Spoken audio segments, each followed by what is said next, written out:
A to Z on Wentzville, pretty congested. Southbound 170 bogs down to the Parkway. Westbound 64 on the brakes. Kings Highway out through McCausland, but it remains heavy in pockets out to Clayton Warson, and then again from Winghaven out to Highway 70. South 270 is delayed from Olive all the way down to Doherty Ferry, and 44 most of the way down to Gravois. Westbound 44, pretty good shape now coming out of the city. Eastbound 44, though, and 64, both jammed. 44 is east of Grand. 64 is closer to Jefferson, getting onto the Poplar because of those right lane closures. Eastbound 70 is jammed back across the Musial Veterans Bridge to 64. 64 east of 255 through 157 is heavy. It's jammed on southbound 55, Arsenal to Bates, and midway down from M2 Highway Z toward the Joachim Creek is slow.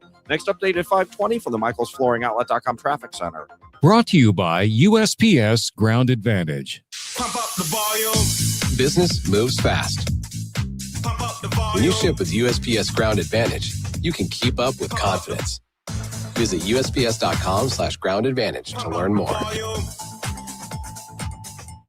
News, traffic, and the latest on the Redbirds. This is the Redbird Rush Hour on KMOX. Sponsored by Busey Bank. Building community with Busey Bank. Beyond the game.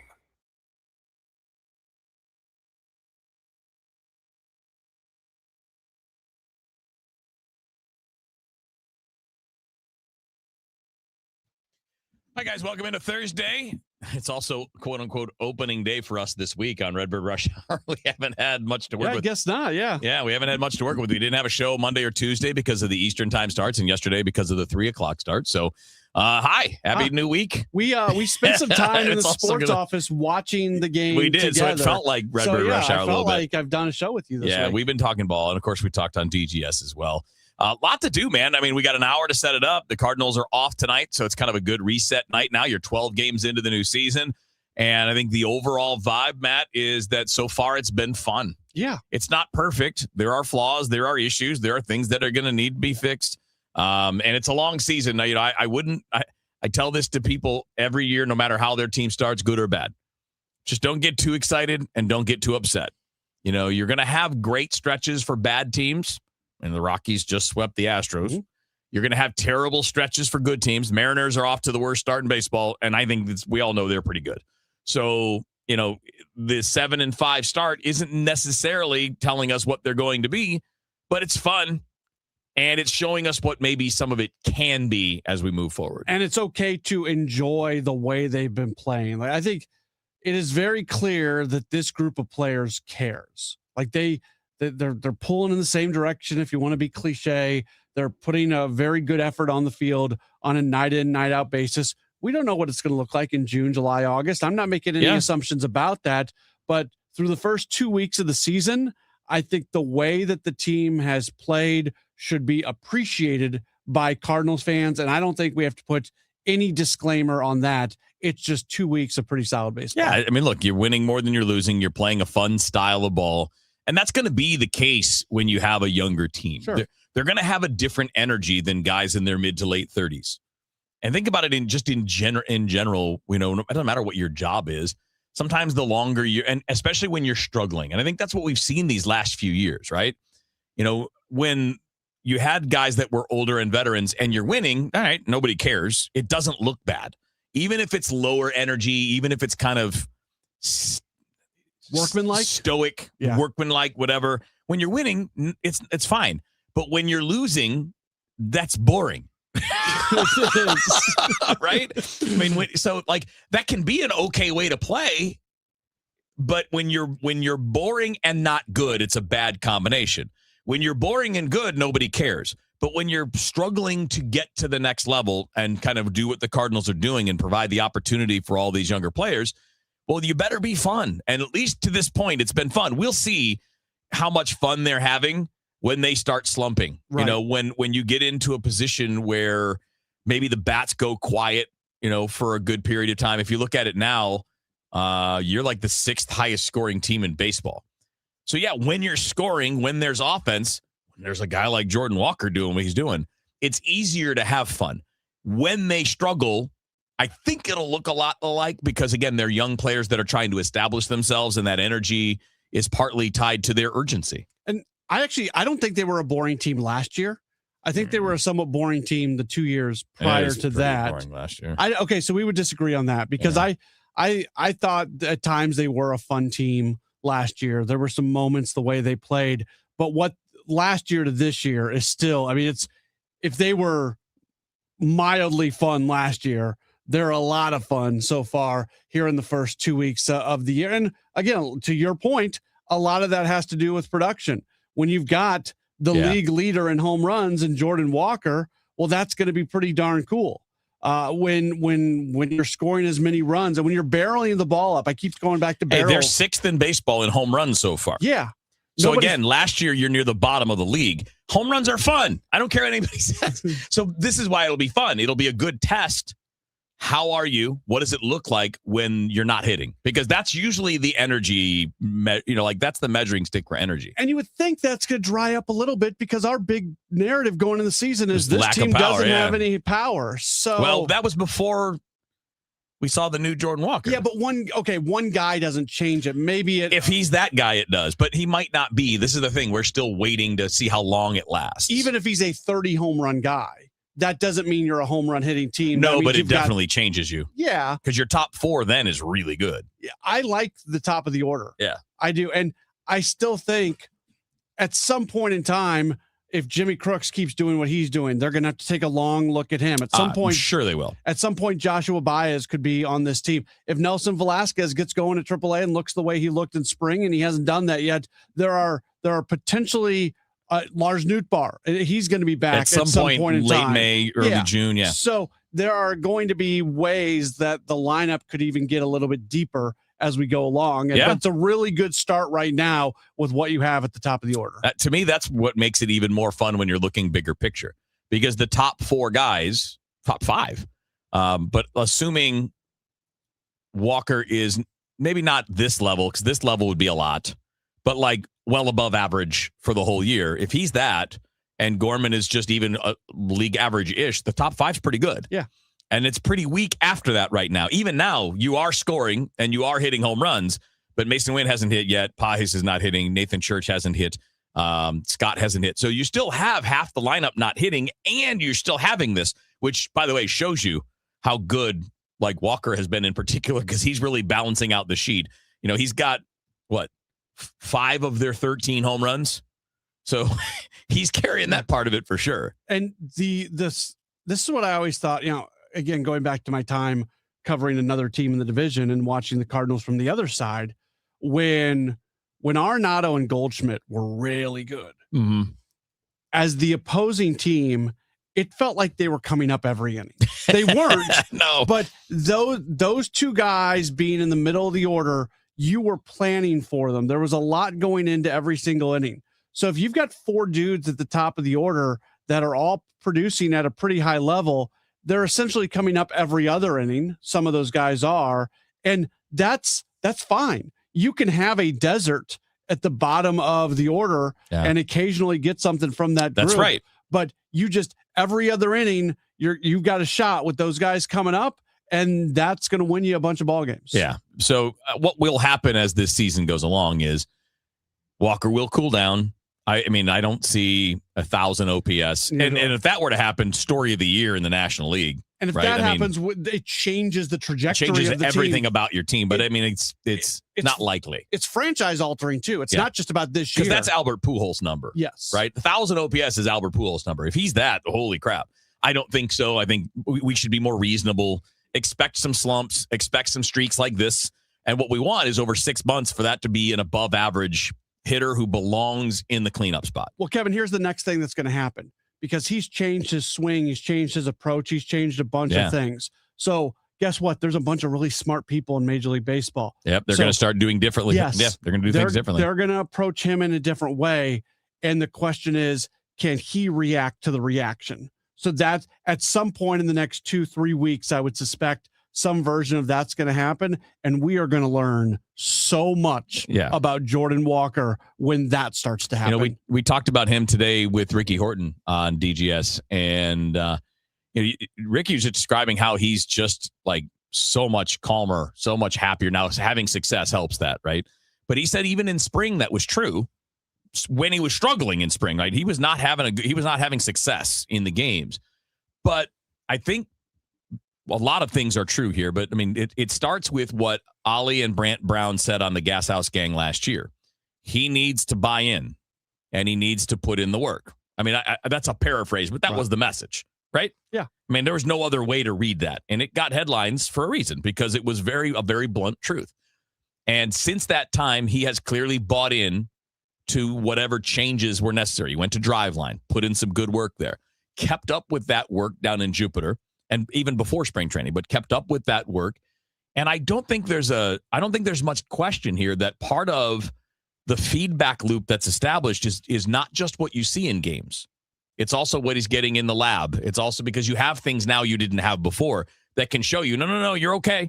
I know it's not translating, but you're okay. You don't have to change. You don't have to do anything. I'm sure some of that confidence and comfort level comes from that.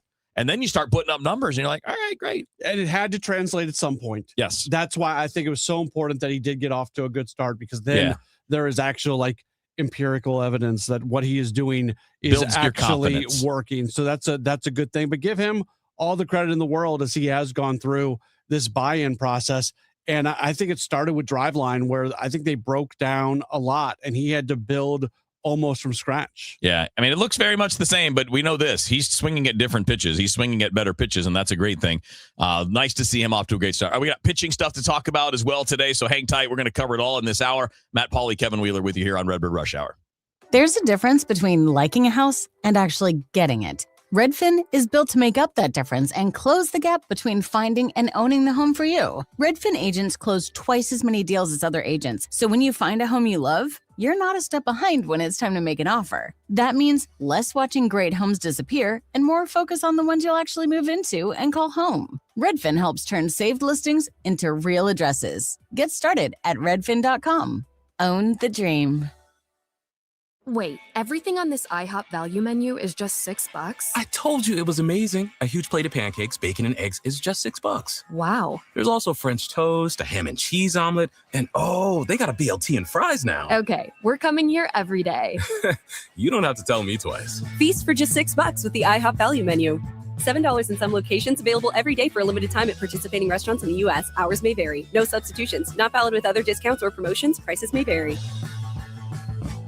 All right, guys, if you're looking to sell your home this year and you haven't gotten the process started yet, don't start anywhere else. Call Gloria Liu. Look, in today's market, the agent that you choose matters more than it has in a really long time, and that gives you the choice of Gloria Liu as the right choice.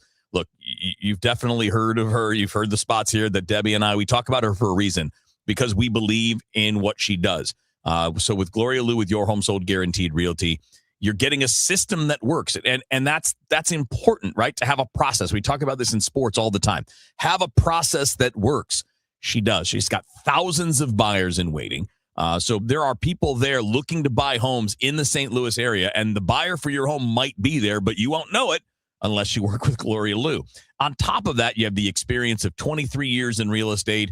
You have the real evidence. Like, she does sell more than everyone else. She sells a home about every other day, where the average agent might sell 4 or 5 homes a year. And you've got these 2 powerful written guarantees, right? You've got 2 choices. She will sell your home at a price and a time frame acceptable to you, or she will buy it herself. Another option would be Gloria's going to sell your home at 100% of the market value or pay you the difference. Those are guarantees, man, that are in writing. You combine that with the experience, the system, the database, you're not going to go wrong. So when you're ready to sell, call Gloria Liu, 314-325-6888. That's 314-325-6888. Or visit GloriaHasTheBuyers.com. As always, seller and Gloria must agree on price and possession date. For nearly 100 years, Busey Wealth Management has helped families and businesses make smart financial decisions that stand the test of time. From personalized investment plans to tax strategies that work for you, we take a big picture approach, connecting you with the right experts to help protect what you've built and plan for what's next. Busey Wealth Management, here for every chapter of your financial story. Traffic from the MichaelsFloorandOutlet.com Traffic Center. Well, highways are still fairly slow. This traffic reports the service of I-3 broadband. Westbound 370 approaching Earth City to the Discovery Bridge is busy. Westbound Highway 70, Riverview through Jennings Station, a couple of spots around the airport.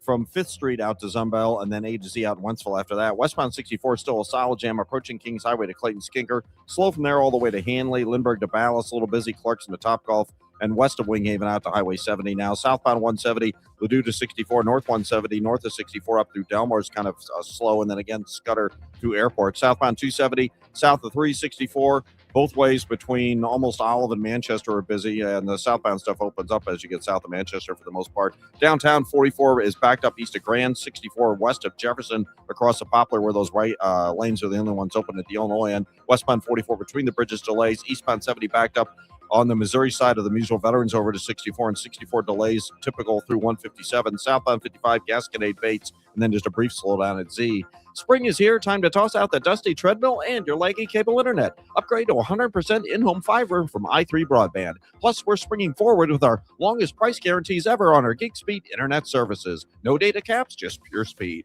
Visit i3broadband.com/radio and start your spring off right. I'm Roger Brand at the michaelsflooringoutlet.com Traffic Center. Now, back to the Redbird Rush Hour on KMOX. Sponsored by Busey Bank. Building community with Busey Bank. Beyond the game.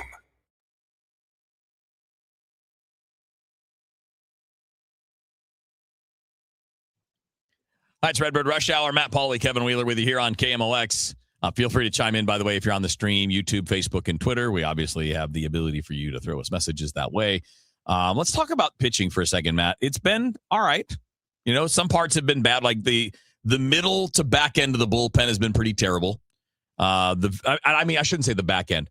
The middle to the lower part of the bullpen. The very end with Romero and O'Brien has been fine. So Bernie and I talked about this yesterday. Really, in games they've won, the bullpen's been pretty good. In games they've lost, the bullpen's been terrible. And it seems to be kind of how it's set up going into the 6th and 7th. Yeah. Because when it's lined up for you to have, like, essentially Romero and O'Brien to finish the game, you're finishing the game. And then a few, like Stanek's had a couple good and a couple bad.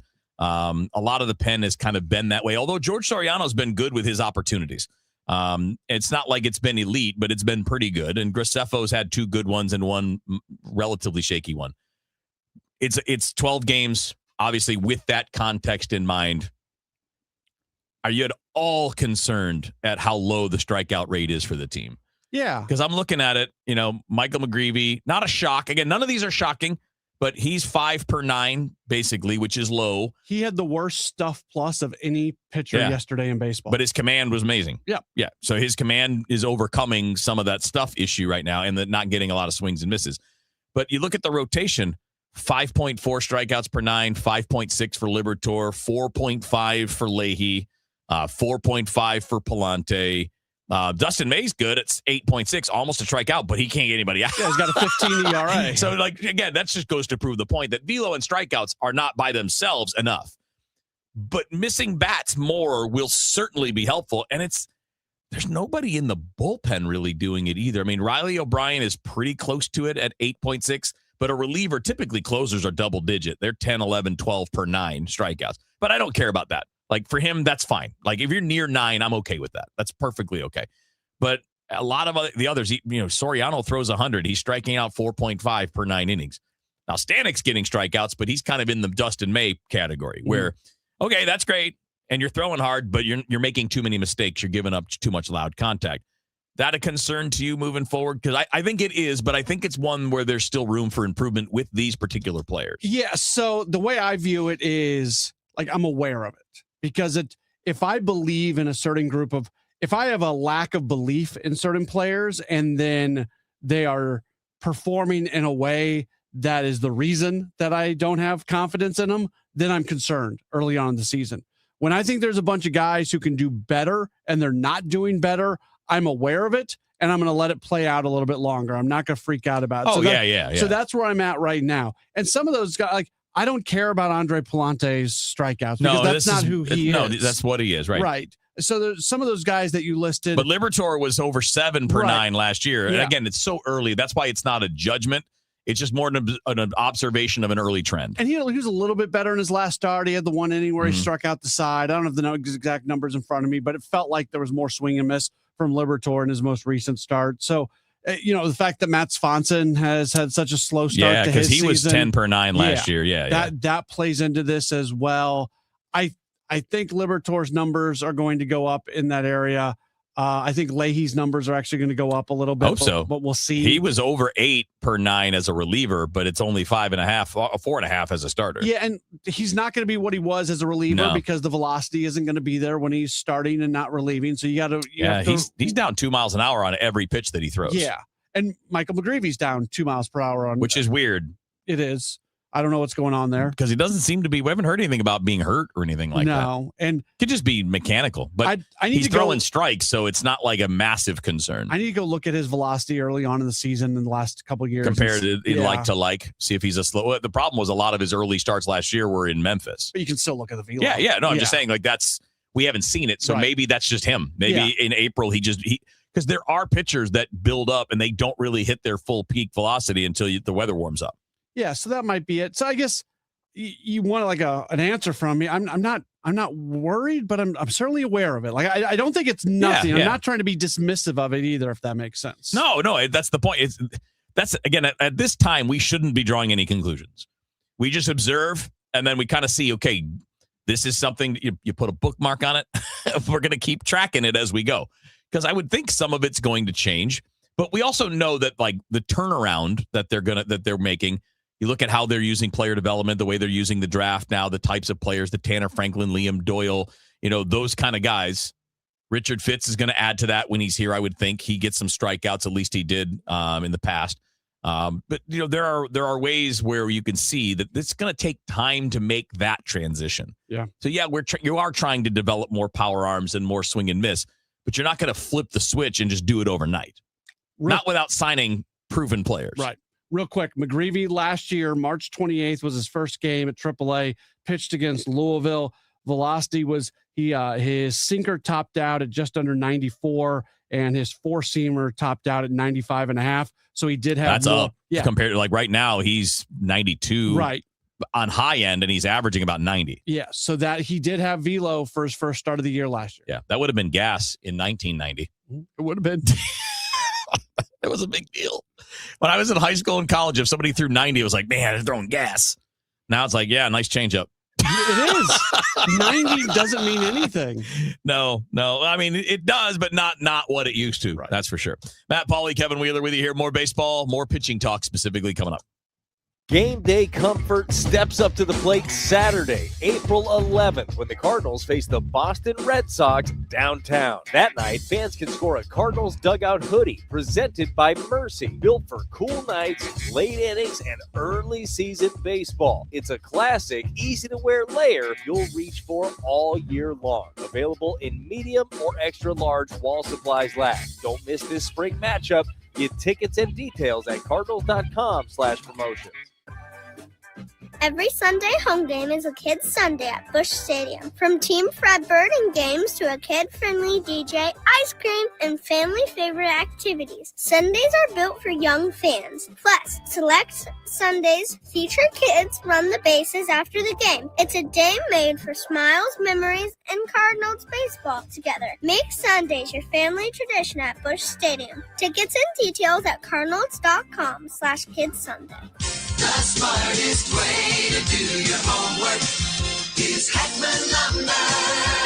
Thinking about building a new deck? Start with the deck experts at Hackman Lumber, home of one of the largest inventories of decking materials and accessories in Missouri. From treated lumber and cedar to all the leading names in decking, their experts will help you choose the perfect materials for your dream deck. Then finish it off with endless railing options, balusters, and LED deck lighting to bring your backyard to life. Hackman Lumber will not be undersold on in-stock decking materials, guaranteed. Do it yourself? Their team is ready with expert advice.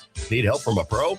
They can connect you with trusted local contractors. Also, check out their expanding paint department with custom color matching. And don't forget, follow Hackman Lumber on Facebook, Instagram, and TikTok to catch weekly deal specials and project inspiration all season long. Or visit us at hackmanstl.com. Locations in St. Peters, Troy, and Pacific, Missouri. If you owe the IRS, you have a legal issue, and you need the Lance Drury Law Firm. We'll protect your rights. Log on at lancedrurylaw.com. Want to make the most of your tax refund? File with TurboTax on Intuit Credit Karma. They help you get your biggest refund, and then we help you do more with it. With a personalized plan designed to help you hit your money goals. Start filing today in the Credit Karma app. At 5:30, partly sunny, 80 degrees downtown of the Arch. I'm Maria Kina in for Michael Calhoun. A tentative U.S.-Iran ceasefire is faltering as Israel pounds Beirut. Iran maintains its grip on the Strait of Hormuz, and truce talks remain uncertain. Both Tehran and Washington are claiming victory and exerting pressure on one another. Israeli Prime Minister Benjamin Netanyahu said that he had approved direct negotiations with Lebanon, which gave no immediate response. Israel strikes there were made today the deadliest in Lebanon history since this war has begun. Meanwhile, in a social media post, the president says, quote, there are reports that Iran is charging fees to tankers going through the Hormuz Strait. They better not be, and if they are, they better stop now, unquote. He offered no further details. The White House supports Iran reopening the strait as part of a tenuous ceasefire that deal that the president opposes, and that the country's military is using its continued control over the waterway in order to raise revenue by charging tolls on passing ships. Mr. Trump has spent much of today in closed-door meetings. He does not have any scheduled public events for the rest of the day. And just coming in, a federal judge finds that the Pentagon is in violation of a court order to restore access to reporters. We'll have more on that story coming up at 6 o'clock from CBS. From this Aliga Heating and Cooling Weather Desk, overnight, some clouds, breezy conditions, a low of 61 degrees. For tomorrow, cloudy, scattered showers and storms with a high of 73. And then Friday night, it looks like clouds, scattered showers and storms, non-severe though, and a low of 53. Right now, it is 80 degrees in St. Peter's, 80 degrees in Florissant, and downtown of the Arch, it's 80 degrees. I'm Maria Kina, KMOX News. Do you ever feel like people are mumbling more than they used to? Or maybe conversations at restaurants and family gatherings have gotten harder to follow? If this sounds familiar, it might be time to learn more about your hearing. That's why we're inviting you to a special lunch and learn at the Audiology Center. This event is on April 29th for various time slots. It's a relaxed and friendly gathering where our certified audiologists will talk about hearing and hearing loss, answer your questions, and share how today's hearing aids can help you connect with the moments that matter most. Hearing loss often happens slowly, and many people don't realize how much they're missing. It's important to know how untreated hearing loss can negatively affect you in the long term. It's a no-pressure event, just good conversation and good information, and lunch is on us. Seats are limited, so please call 636-441-7470 to reserve your spot for our free lunch and learn at the Audiology Center on April 29th. Take the first step towards hearing more clearly. Carpal tunnel syndrome, heart failure that doesn't improve with common medicines. These are some signs and symptoms associated with ATTR-CM, or the cardiomyopathy of ATTR amyloidosis, a serious heart condition with symptoms that get worse over time. Amvuttra, vutrisiran, is a prescription medicine given by a healthcare provider that treats ATTR-CM in adults to reduce heart-related death, hospital stays, and urgent visits. In a clinical study, Amvuttra was proven to help people live longer and have fewer heart-related hospital stays and urgent visits over 3 years compared to placebo. Amvuttra lowers the amount of vitamin A in your blood, which can affect vision. Other side effects include pain in the arms or legs, pain in the joints, and shortness of breath. These are not all the possible side effects of Amvuttra. For prescribing information, call 1-833-256-2748 or learn more at amvuttra.com. Ask your doctor about Amvuttra for ATTR-CM. As parents, we measure our child's life in firsts. First steps, first words. But for me, the most important was my son's first breath. Because of Cardinal Glennon Children's Hospital, that moment led to so many more. His first laugh, first birthday, the first time he said, "I love you, Mama." Make your pledge for patients today at homersforhealth.org to benefit the devoted fund. Your gift helps build a place where more childhood firsts are possible. Glover here for my friends at Cantor Injury Law. Cantor is local, and we're here doing the work every day. We're right here in St. Louis, and we're ready to fight for you. CantorInjuryLaw.com or call 314-628-9999. The choice of a lawyer is an important decision and should not be solely based on advertisements. For the last 33 years, you've discovered that at Banner Construction, we pride ourselves on quality craftsmanship. We believe the single most important decision homeowners must make when considering an exterior restoration project is who do you hire? At Banner, we provide well-engineered, meaningful, long-term solutions to transform your home into the pride of the neighborhood. Let us help you fall in love with your home all over again. Call or visit bannerconstruction.com and have a banner day. Rock legend Billy Idol. Live in St. Louis. Billy Idol. It's a nice day to tour again. Billy Idol. Live at Hollywood Casino Amphitheater, September 10th. Get tickets this Friday at noon at livenation.com. For more, visit billyidol.net. This is the story of the one. As a maintenance tech at a university, he knows ordering from multiple suppliers takes time away from keeping their arena up and running. That's why he counts on Grainger to get everything he needs, from lighting and HVAC parts to plumbing supplies, all in one place. And with fast, dependable delivery, he's stocked and ready for the next tip-off. Call 1-800-GRAINGER, click Grainger.com, or just stop by. Grainger, for the ones who get it done. In our March Madness tournament, we have for the last several weeks been searching for the best bar in the St. Louis area as voted by you. We had our championship matchup of McGurk's versus O.B. Clark's, and we would like to congratulate in what is one of the narrowest margins we could have imagined. Way to go, McGurk's. The Chris and Amy Show, weekdays starting at 9 on 104.1 FM, KMOX. Traffic from the MichaelsFlooringOutlet.com Traffic Center. Well, we still got a backup downtown. Eastbound 44 is on the brakes from Grand up through the 55 merge point. There's a stall in one of the center lanes before you get to park, so it's not helping that out at all. Eastbound 64 still jammed. Jefferson across the Poplar, of course, those left lanes closed through the weekend at the Illinois end of the bridge. Eastbound 70 backed up on the Musial Veterans Bridge over to 64. 64 from 157 midway to 159 is heavy. Westbound Highway 70. Slow stuff at the city limits. You've got slow traffic again from 94 out past Zumbel. Little busy K. Bryan Road area, but then it's opening up after that. Westbound 64 still backed up or bogged down from Kings Highway out to about McCausland, west of McKnight, all the way out through Spady and approaching 364 out to 70s heavy. Eastbound 64, a couple of slowdowns. Lindbergh through the Interbelt. The Interbelt has delays, stop and go style from about Ladue down to 64. South 270, south of Olive to Doherty Ferry's the slow part. Southbound 55 just a little busy at Bates after that. It opens up and it's looking pretty good. Westbound 370 past Urge City, or 141 rather, still a little congestion there. I'm Roger Brand at the MichaelsFlooringOutlet.com Traffic Center. Brought to you by Eamon Gantner and Capriano, YourEstateMatters.com. Hi, Margaret with Eamon Gantner and Capriano. Before you packed your child off to college, did you get a power of attorney for them? Eamon Gantner and Capriano, YourEstateMatters.com. The choice of an attorney is an important decision and shouldn't be based solely on advertising. Now, back to the Redbird Rush Hour on KMOX. Sponsored by Busey Bank. Building community with Busey Bank. Beyond the game. Back at it on KMOX is the Redbird Rush Hour. We're about to get into our weekly weigh-in. We're doing it a little bit late this week because we haven't had shows. It is brought to you by STL weight loss injections. And I would certainly encourage you, if you've been thinking about doing the GLP-1 thing, I just got started on it a couple months ago. I'm starting to see results, which is awesome. Everybody reacts to it a little bit differently. They told me kind of, the most aggressive things that might happen when I start on it and kind of the more conservative.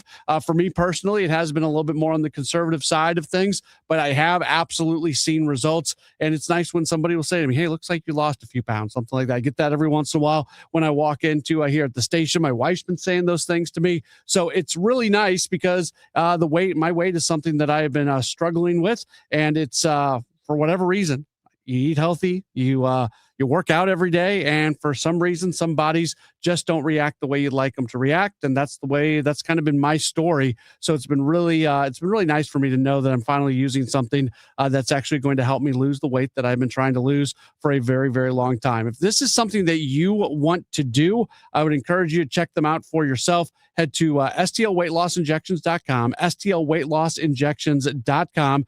You can get in $199 for the first month. You can schedule an appointment online. The phone number's at the website as well. Make sure to check them out for yourself. If you've been thinking about doing a GLP-1, if you just want more information, the people at STL Weight Loss Injections are amazing, and they will be able to tell you everything that you need to know. So, Kevin, we do our weekly weigh-in brought to you by STL Weight Loss Injections. Again, $199 for the first month. And here's my weigh-in question for you. Got to weigh in on the idea of the roster and the things the Cardinals might need to do or might want to do as a Richard Fitz, who we're going to see pitch tonight for Memphis. But if he continues to pitch well, the assumption has always been that he's going to be your sixth starter when the off days start to dry up. But you also don't want an effective pitcher just sitting in Memphis. Hunter Dobbins has looked awesome so far. He's been on a major league rehab assignment. Right. He's on rehab. Right. So he's not actually there. So if you were to put him there, you'd have to option him there. Maybe you don't want to use the option, as the Cardinals at times have not gotten the consistency out of the bullpen. Do you create a situation where, yeah, you'd like to have these guys getting stretched out at Memphis, but if they can help you more at the big leagues in the bullpen, or you do something with some other guys, do you start to try to work those guys in? I mean, you can, especially if you're looking at them as multi-inning guys. I think it also makes more sense. Like, you're not going to need it for the next couple of weeks. They have an off week every week to start the year. So that's not the time for a 6-man rotation. But I think it will start to be that. You get into the latter part of April and you get into the early part of May, and you're going to have a much longer stretch without days off. So that would be a good time to pop those guys in, whichever one's on turn or pitching the best at the time. But yeah, I wouldn't hold back. I mean, we've seen being in the bullpen, even for a short time, is not going to hamper you completely from being a starter. Yeah. You do probably want one guy staying stretched out, though. Because right now Quinn Matthews is not going well. He's just walking the house again. I mean, like, he's Bryson having a really Mott's kind of the same Bryson thing. Mott's kind of the same thing. So I would say you'd probably want at least one of them starting at Memphis, but it doesn't mean the other can't come up and maybe spot start here and there, but also work as a multi-inning guy. And look, maybe multi-inning is the 7th and 8th in a good close game if they're pitching well. I've always been curious to see what it would look like. And with what I'm about to propose, I'm not even proposing, I'm just like throwing it out as what would this look like? If it goes poorly one time through, you put your bullpen in a really, really tough situation. That's true. Yeah. But what I'm about to say, I'd always be curious to see, because in the minor leagues, and this is done for development, not for competitive reasons, in the minor leagues, you'll see true piggyback situations where two guys who they want to lengthen out will be on the same day, and the starter will go 4 or 5, and the number 2 guy will go 4 or 5, and that covers your entire 9 innings. I'd always be curious to see, could that work at the major league level as a way to give the rest of your bullpen almost a guaranteed day off every time through the rotation? But again, if it goes bad, you are in trouble. I think the key thing you hit on there is in the minor leagues, you don't care about wins and losses. Yeah. It's all about the player development, where here, the game is going to dictate that. If you go, let's say you're doing you're going to do a tandem start and whatever, let's say it's with Palante and he's going to go 5. And then you're like, oh yeah, and Fitz is going to go however many he can. Well, if you're up 6, great. If you're down 6, great. You're fine. But if you find yourself in a 1-run game, are you really going to do that? Are you really going to do that when you get to the 8th and the 9th inning when you have Romero and O'Brien available? I mean, I think that at the minor league level, it makes a lot more sense. I'm not saying never do it. Like the Dodgers have kind of had Robleski lined up to follow Roki Sasaki, and he didn't do it necessarily because Roki's been in the one game that they were worried about, he pitched okay. But like, it's not a no. It's just not, I don't think it's a regular thing. Yeah. And I guess in that situation, if it is a save situation, I would be okay saying, well, the second guy is going to go 4. If it's a one-sided game, one direction or the other. If it's a save situation, maybe that guy's going to go 3 and you're going to go ahead and use your closer that day. I guess in my mind, then you risk either not stretching that guy out or using him to the point where you're not going to get to use them again for a couple days and also using your other guys. Yeah, but how often is it going to be a safe situation? And you could run into a thing where it just ends up being that way every time, but the majority of games in Major League Baseball don't end up being safe situations. You're only winning half the games anyway, and half the games are down, and the in that half left over, how many of them are actually safe situations? I'm a little torn on it because if I feel like I have a starter that I need to piggyback, then maybe he shouldn't be my starter. Yeah, I'm just trying to figure out ways to like optimize the roster with the talent that you have. When I sit here and see two guys that you acquired in the offseason and Hunter Dobbins and Richard Fitz, and it's a good problem to have. Every team would love to have more starting pitching than they have room for. But when I combine that with the fact that the bullpen has been inconsistent, that's when I start getting the creative juices in my mind flowing a little bit, saying, how can you make this work? Yeah. And, I think that the one thing that's going to be really interesting is how long will it take to get those guys opportunities? Right? How long will it take before Fitz and Dobbins are showing you enough? I mean, Dobbins has made 2 starts. It's 10 innings with 10 strikeouts and a 3.48 ERA. And Fitz has made 2 starts, 10 innings, 8 strikeouts with a 1.74 ERA. That's against AAA. So I don't want to make it like, okay, these are, guys that are tearing it up.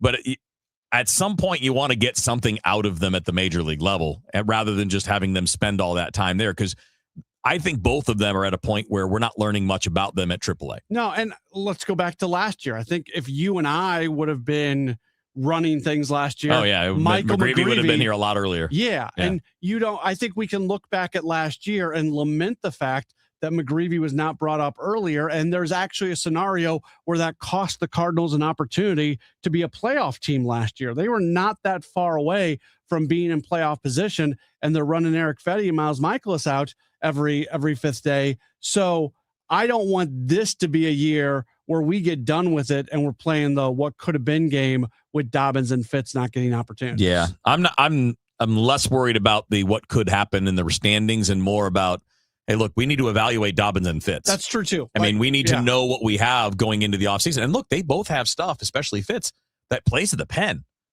If that ends up being the future home, that's okay.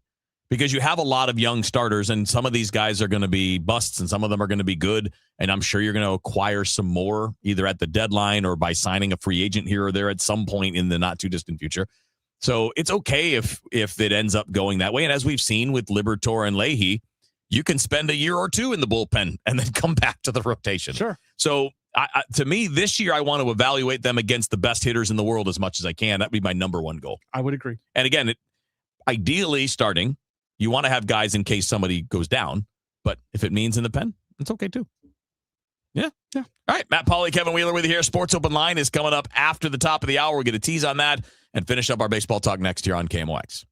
The spring cleaning rush at Zero Res. This week's flash sale, $50 per room of carpet clean for unlimited rooms and whole system air duct cleaning for just $599. Visit ZeroResSTL.com to book your appointment. That's ZeroResSTL.com. I'm Ultima Morgan of Morgan & Morgan. Every time one of my children started driving, it was terrifying. Thousands of accidents happen across the country. We see it every day. If you've been injured in a car accident, call us. Dial Pound Law or visit forthepeople.com for an office near you. One of my favorite things each week is building community with Busey Bank Beyond the Game. Really cool as we get the opportunity to feature individuals who are making the community better through sports.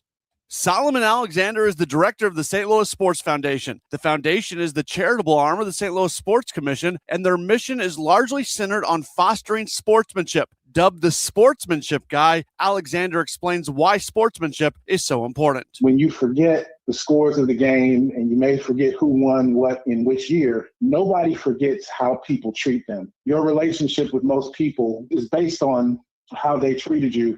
And we think that's the first step in participation in sports, keeping kids involved in sports, and really helping everyone enjoy sports. If that's the first step, the second is kids being empowered by sports. When you get a kid that tries track and field for the first time, dozens of events within track, they try weightlifting for the first time. They do something that is kind of off the path for everyone else, but it's their path. Sports helps kids, I think, find their own way. even those that play like the more popular sports, you're still able to find your own way. You know what? I'm pretty good at this. Learn more about the St. Louis Sports Foundation at stlsports.org. Building community with Busey Bank beyond the game. Experience the power and passion of Mahler's Fifth Symphony with the St. Louis Symphony Orchestra. Music director Stefan Denev leads this monumental work, paired with the St. Louis Symphony Orchestra's first performances of Carlos Simon's Double Concerto Suite, featuring Grammy-winning violinist Hilary Hahn and cellist Seth Parker Woods. April 10th, 11th, and 12th at Powell Hall at the Jack C. Taylor Music Center. Tickets at slso.org. Traffic from the MichaelsFlooringOutlet.com Traffic Center. Well, things are getting better, but of course, downtown we still have delays due to the road work eastbound at the Illinois into the Poplar. Only the right lanes are open, the left lanes are closed. 44, not a solid jam, but Grand to Jefferson, it's slow, and then 55 up to the bridge, it's bogged down after that due to an earlier stall. Eastbound 64 just east of Jefferson is jammed, getting onto the bridge, and eastbound 70 east of the Musial Veterans over to 64. We have an incident reported in the middle of that. It's a pretty solid jam as well. Eastbound 64, past that point, you've got slow traffic, 157 about midway to 159. Westbound 70, a little slow at Jennings Station, still bogged down, 94 down the hill to Zumbel, but after that, you're home free. Westbound 64 from the Science Center out to Clayton Skinker, you have heavy traffic, a little slow at Topgolf, and then pretty busy from 364 all the way out to 70. Eastbound 64, east of Clarkson to Timberlake, east of Lindbergh through to Big Bend. There's heavy traffic there. Southbound 55 is cleared out, and South 270 is back on the go as well. Next update at 5:59 from the MichaelsFlooringOutlet.com Traffic Center.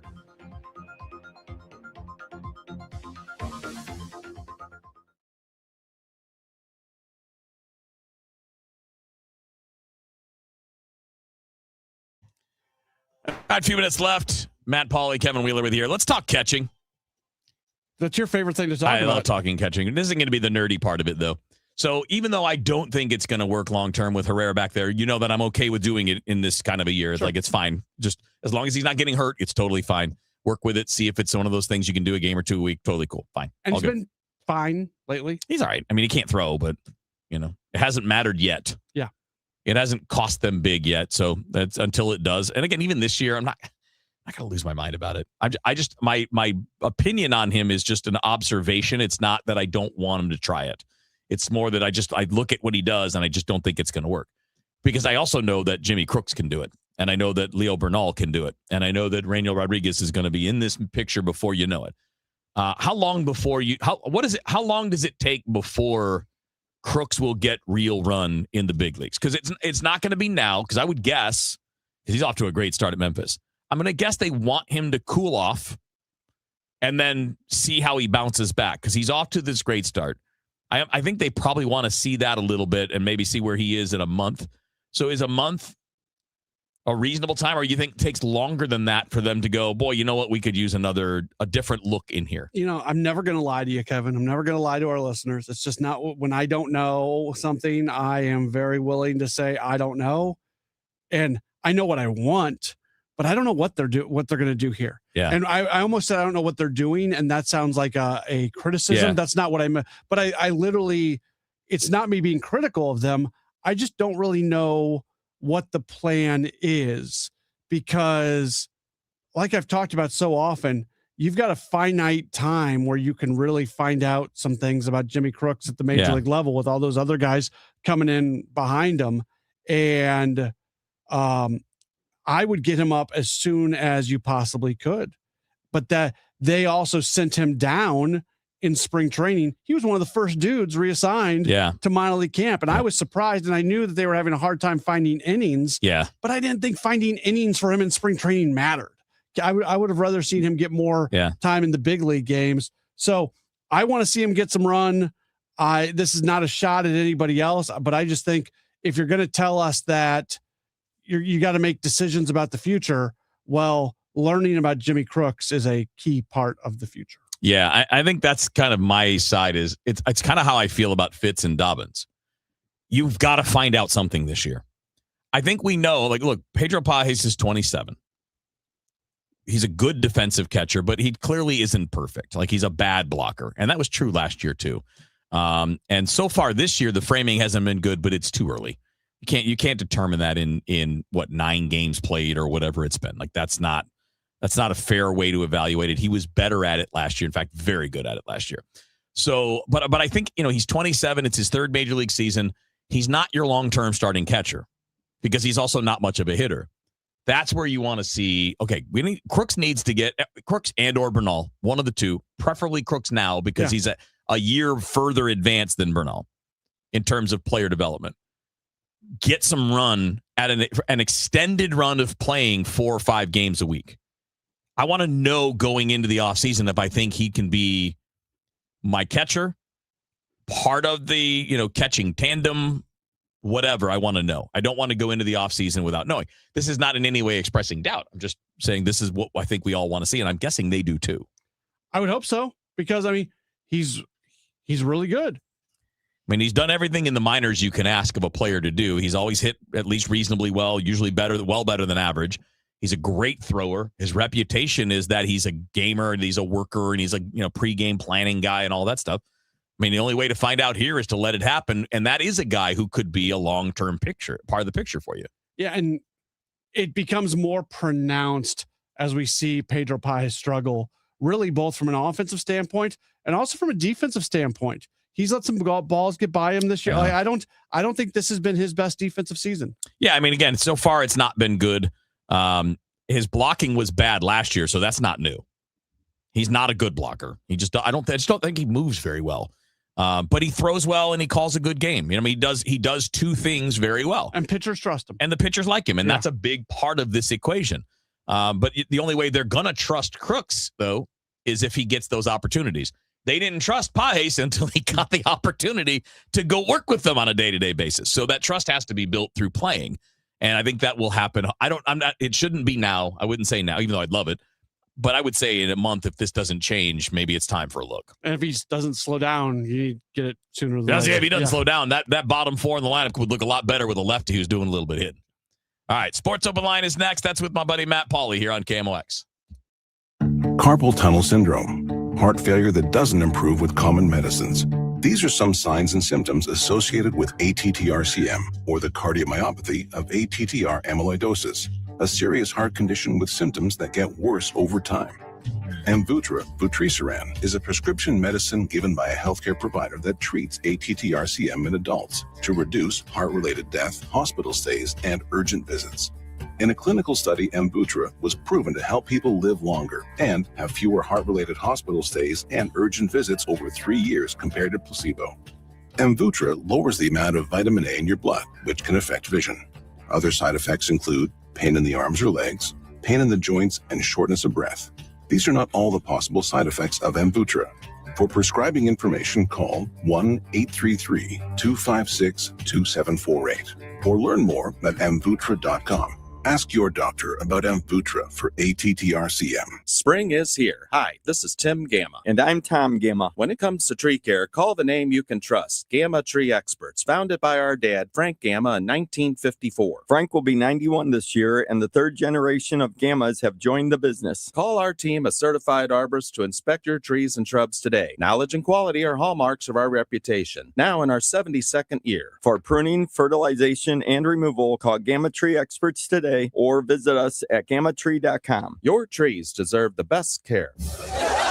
Get ready to laugh out loud, St. Louis. The outrageous Broadway hit Spam-A-Lot is riding into the fabulous Fox Theater May 5th through the 17th. From the twisted minds of Monty Python, this Tony Award-winning musical brings you killer rabbits, dancing knights, and non-stop hilarity. It's the legend of King Arthur like you've never seen it before. More information can be found at KMOX.com/events. Traffic from the MichaelsFlooringOutlet.com Traffic Center. Well, the busiest stretch of highways we still have out there is basically downtown. It is getting better, but eastbound 64 is still backed up from about Union Station east of Jefferson up onto the bridge. Eastbound 44, not a jam, but it's slow from 55 up to the bridge. And again, the left lanes are closed at the Illinois end of the bridge eastbound, and that, again, has been around the clock for the last couple of days. It will continue into the weekend. Eastbound 70, that's still heavy. East of the Musial Veterans Bridge over to 64. Eastbound 64, still a bit of a slowdown, 157, but it doesn't even go midway up the hill to 159 before you're back on track. Looks like a train crossing at Granite City Steel. Short backups, jams actually both ways on 203 right now. Southbound 170 just south of the Parkway down to 64 is heavy. Eastbound 64 McKnight to Big Bend slow. Westbound 64 Hampton to Clayton Skinker just a little heavy. And then Lake St. Louis Boulevard to 70. There's also an incident eastbound 64 before Timberlake. Delays near Clarkson as well. I'm Roger Brand in the Michaels Flooring Outlet.com Traffic Center. Celebrating 100 years of informing and entertaining. KMOX AM St. Louis. KMOX FM Hazelwood. The voice of St. Louis. This is CBS News on the Hour, your home for original reporting. I'm Jennifer Kuiper. First Lady Melania Trump speaks out about the Jeffrey Epstein case. CBS's Ed O'Keefe at the White House says it was unexpected. She comes out and just immediately launches into this denunciation of rumors about any associations with Jeffrey Epstein. Everyone went, where on earth did this come from? There doesn't appear, so far at least, to have been any kind of report coming or book in the works or some other documentary that would try to connect dots. There appears to be only just one email between Melania Trump and Ghislaine Maxwell several years ago in the Epstein files. The First Lady is calling on Congress to hold a public hearing with Epstein survivors. What began as a search and rescue operation in the Bahamas is now a criminal investigation. Brian Hooker is under arrest for the disappearance of his wife, Lynette, while the Michigan couple was sailing last Sunday in rough waters. CBS's Christian Benavides has spoken with Lynette Hooker's daughter. Does it add up? No. Why isn't she coming back to be on it with him? Like, why didn't he stop and put the anchor out and look for her? She doesn't believe Brian's story. Brian Hooker denies any wrongdoing.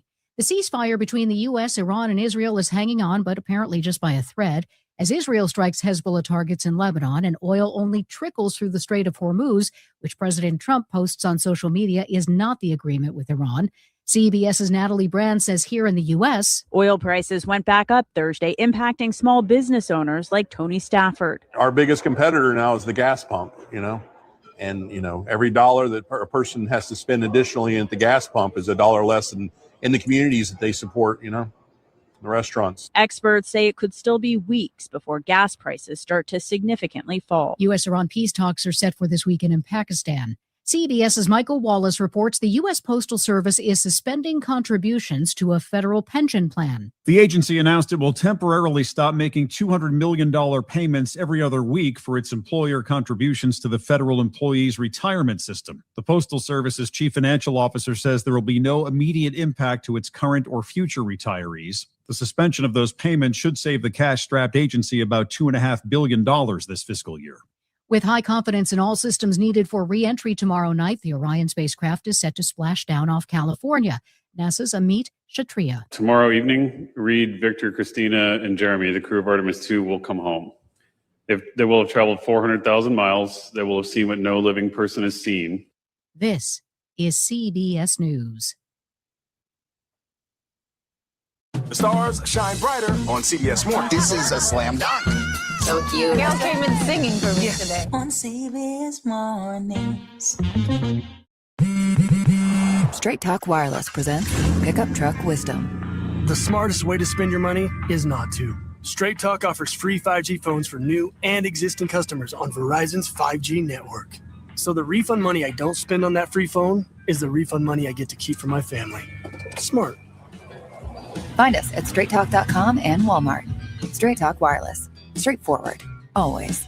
Taxes and fees apply. Plan purchase required for free phone offers. Copyright 2026 Verizon. Wait, everything on this IHOP value menu is just $6? I told you it was amazing. A huge plate of pancakes, bacon, and eggs is just $6. Wow. There's also French toast, a ham and cheese omelet, and they got a BLT and fries now. Okay, we're coming here every day. You don't have to tell me twice. Feast for just $6 with the IHOP value menu. $7 in some locations, available every day for a limited time at participating restaurants in the U.S. Hours may vary. No substitutions. Not valid with other discounts or promotions. Prices may vary. At 6:04, we have partly sunny skies and 79 degrees downtown of the Arch. I'm Maria Aquino. Our top story, the city of St. Louis has had enough with their budget fight against the Board of Police Commissioners. Mayor Kara Spencer has announced a lawsuit against the state of Missouri and the Board of Police Commissioners seeking to retake control of the department amidst their budget fight. Mayor Spencer says she tried to work with the board, but the budget impasse has forced her hand to finally file a lawsuit she has previously rejected. There are other things such as the impasse that has clearly taken place. I mean, look, it was my intention, to make this work. Spencer says their lawsuit is seeking one of two outcomes. We're seeking to overturn that House bill that established a new Board of Police Commissioners to oversee the St. Louis Police Department. There are other remedies contemplated in the lawsuit as well, such as some clarity here. We are seeking that as far as the budget is concerned. Commissioner Sonia Jenkins Gray says they were completely caught off guard by the lawsuit. We thought that we were still in negotiations and that we would reach some resolution. So yes, it did catch us off guard. Despite Mayor Spencer saying budget negotiations reaching an impasse, Board President Chris Saraceno says they are ready to resume talks. We again stand ready and willing at all times to continue productive dialogue with the mayor and her team to continue these important budget talks. Sean Malone, KMOX News. A tough combination. The St. Louis County Jail is dealing with a shortage of officers while the facility is near capacity. Acting Director Joe Now Coleman tells KMOX this is resulting in less recreational time for the detainees and a greater strain on the jail's overall operations. Also, it affects my staff. They're somewhat overworked. We're filling a lot of positions. Also, we have to shut down the jail to do things like court sometimes because we have to get the people that are needed for court. Coleman adds she is working with the county executive and council on finding ways for COs, but says the budget crunch is making that a big challenge. This could be the next drug in the pipeline for weight loss. GLP-3s are currently in clinical trials. It's a GLP-1, GIP, plus glucagon receptor agonist at the same time, which looks like it's giving even better weight loss than the other drugs that we've evaluated so far. Dr. Samuel Klein is the director of the Center for Human Nutrition at Washington University School of Medicine. He's studying muscle loss and GLP-1s. And that's just the nature of any kind of weight loss. When you eat less calories than you burn up. The question is whether that reduction in muscle mass is harmful or not harmful. And there's no data that the reduction in muscle mass and lean body mass translates into decreased physical function or physical performance. So it looks like it's not harmful. Dr. Klein wants to specifically test high-risk people. That would be typically women with obesity who have low muscle mass to begin with and might have decreased physical function to begin with. Would it make their physical performance even worse? We don't really know that. For more on his clinical trial, go to nutrition research at woostel.edu. Fred Bodimer, KMOX News. And at 6:07, let's head to the KMOX Traffic Center and get the latest from Roger Brandt. Well, things are looking a lot better out there, Maria. This traffic reports the Service of Financial and Tax Strategies, although we do have a stall in the left lane eastbound 64 just before Timberlake. It's a solid jam at Clarkson until you get past it. After that, it's slow 170 through Hanley, south 170, busy Brentwood to 64, eastbound 64 downtown. You still got a backup just east of Union Station onto the bridge, 44 midway between Park and the Poplar. The right lane's jam getting onto the bridge. Eastbound 70, Packers Avenue over to 64, slow. 64 eastbound, still slow midway up the hill from 157 to 159. And we have an incident on the ramp from westbound 5570 to northbound 255. That ramp is currently jammed. I'm Roger Brand at the Michaels Flooring Outlet.com Traffic Center. If your retirement plan is mostly what if and a little fingers crossed, you deserve better answers than that. Check out Wealth and Wisdom Saturdays at 7 a.m. here on KMOX. I'm Gary Goldberg. Call 800-966-1690.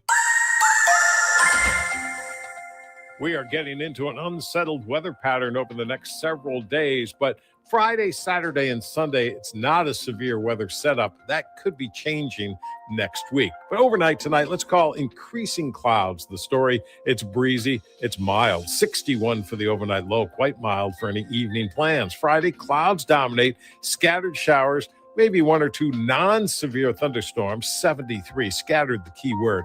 Friday night, clouds, scattered showers, and non-severe thunderstorms, 53. Saturday, a mix of clouds and sunshine, still looking like only spotty showers or a rumble of thunder. A lot of dry time Saturday, 76. Mainly cloudy Saturday night and dry, 62. On Sunday, mostly cloudy. Again, just spotty showers, spotty thunder showers around 79 degrees. So there will be a lot of dry time over the weekend. Increasing showers and thunderstorms Monday, Tuesday, and Wednesday. The best chance for severe weather next week will be Tuesday night and into Wednesday. I'll keep you up to date. From the Saliga Heating and Cooling Weather Center, I'm meteorologist Dave Murray on 104.1 FM, KMOX. Right now, St. Peter's still holding on to 80 degrees at 79 in Florissant, and downtown at the Arch at 79 degrees. I'm Maria Aquina, in for Michael Calhoun, KMOX News. Come on, let's get going now. From KMOX Sports. We're primed and ready. All day, baby. Hey, let's go. This is the Gray Bar Sports Open Line. Gray Bar, your distributor for electrical and datacom needs. On 104.1 FM, KMOX.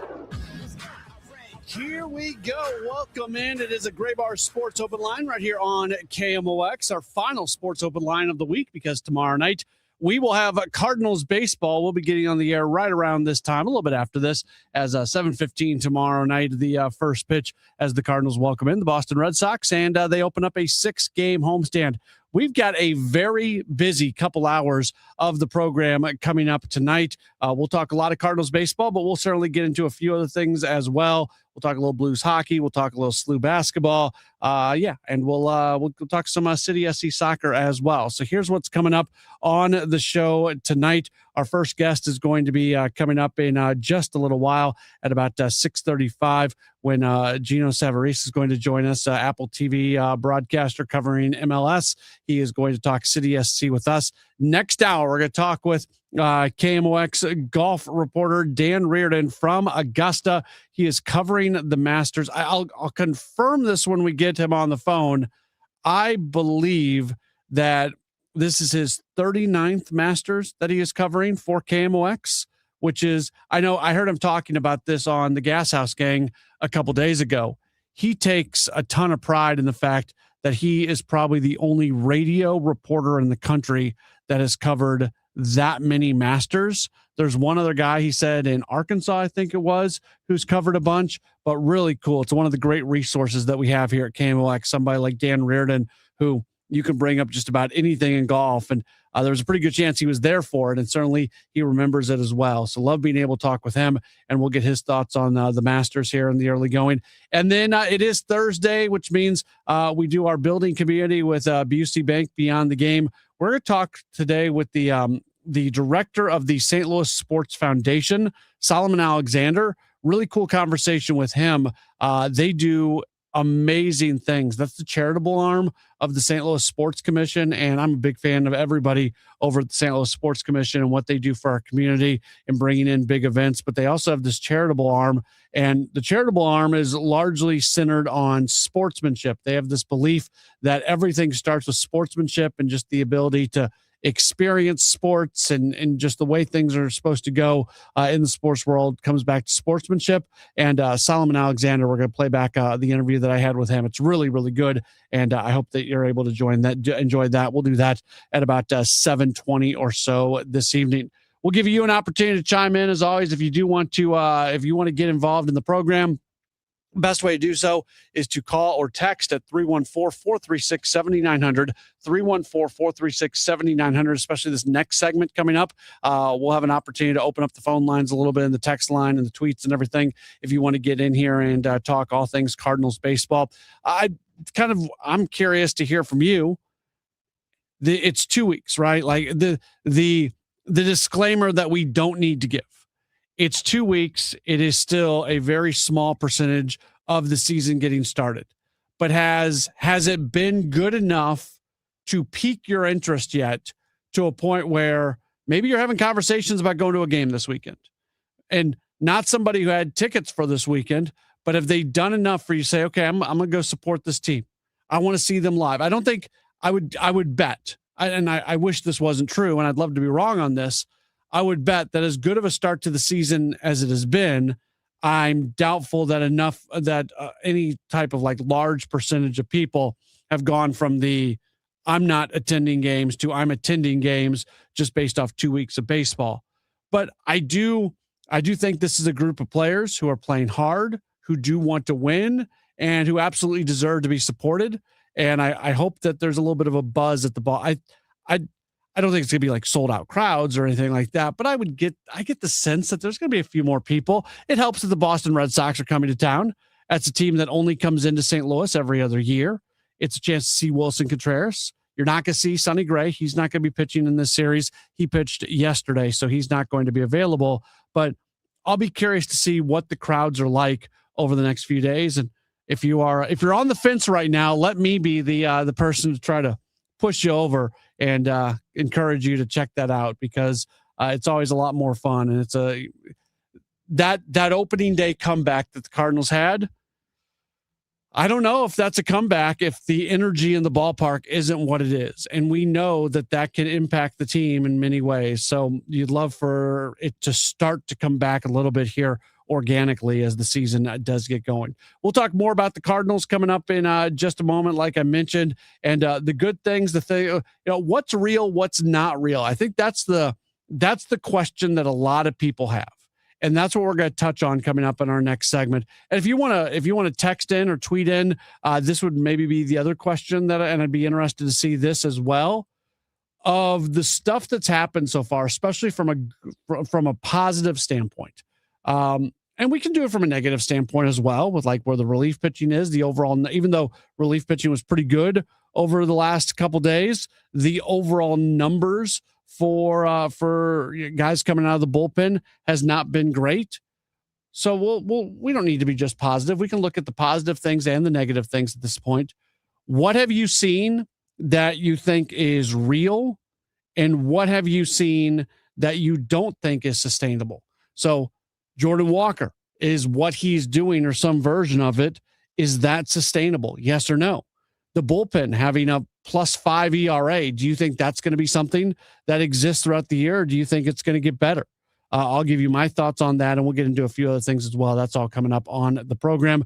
Don't go anywhere. You are locked in to a Gray Bar Sports Open Line right here on KMOX.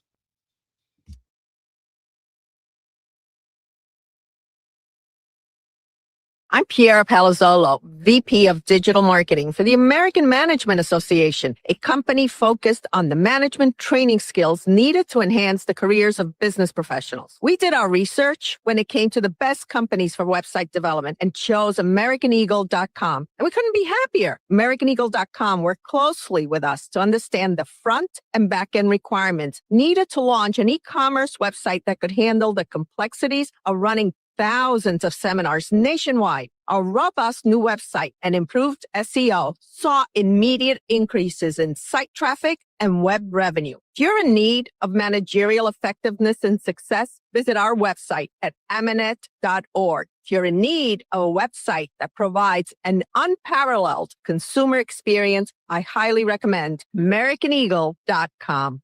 Transform your business today.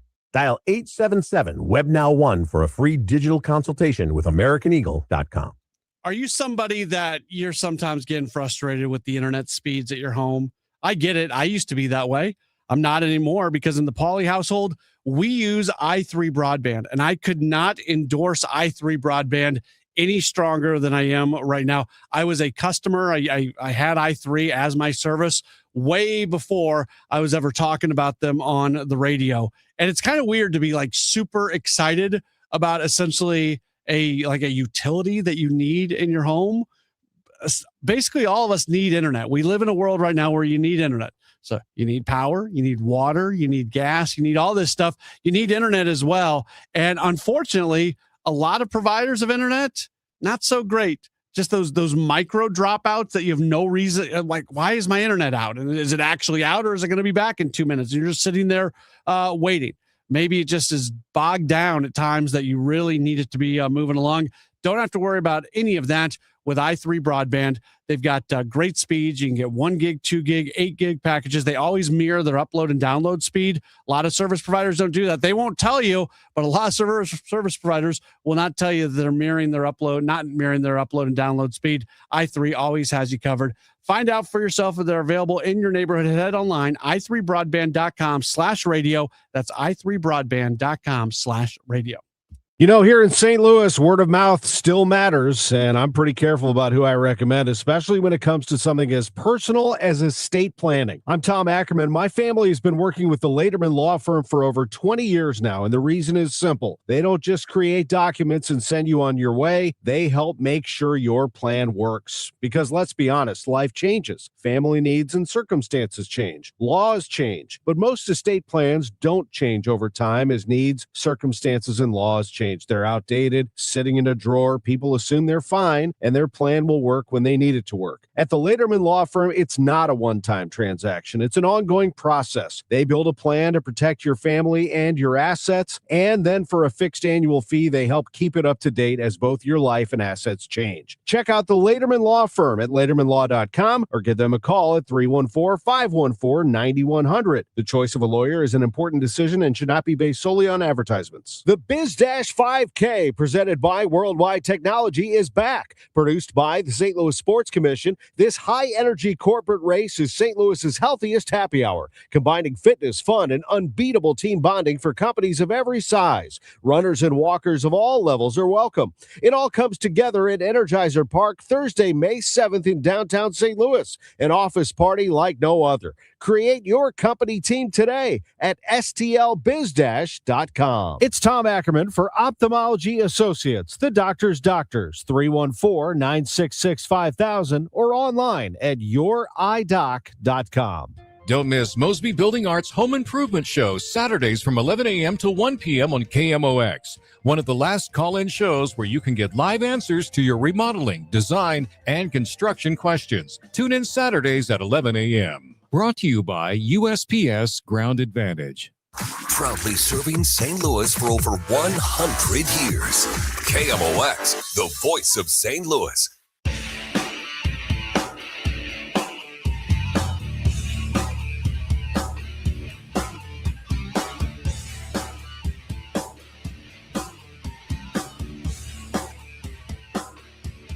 Back at it on KMOX. It is a Gray Bar Sports Open Line. Thanks so much for spending a portion of your evening with us. We are taking you all the way until 8 o'clock tonight, as we've got a lot to get to between now and then. And then 8 o'clock, we'll have our Gas House Gang replay from our noon show. If you miss it at 12 noon, you can always catch it again during the 8 o'clock hour on nights that we don't have live sports for you. If you want to give us a call or text, you can do so, 314-436-7900, 314-436-7900. You can also tweet at us at Matt Pauley on air, MattPauley on air, or you can just leave a comment on the video chat for those of you who are watching the show on Facebook, Twitter, and YouTube. Got a question from the 630 saying who I think will be the first Cardinals player to get an extension. I think the easy one here is JJ Weatherholt because of the direction that the industry is going when it comes to this. Right now, the industry is very much looking to give these young players who are going to be core members of your team, you give them more money up front. You give them, they're making hundreds of thousands of dollars right now. You give them, instead of them making hundreds of thousands of dollars, they get to go make millions of dollars early on in their contract. They're going to make millions of dollars, but millions less than they would have made had they gone to conventional free agency.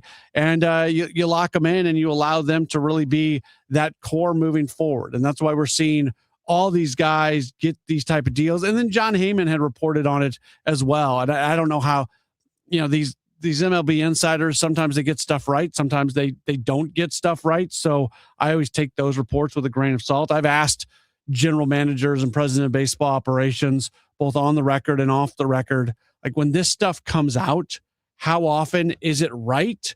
And I hear from them. Sometimes it's right. Sometimes there's a kernel of truth.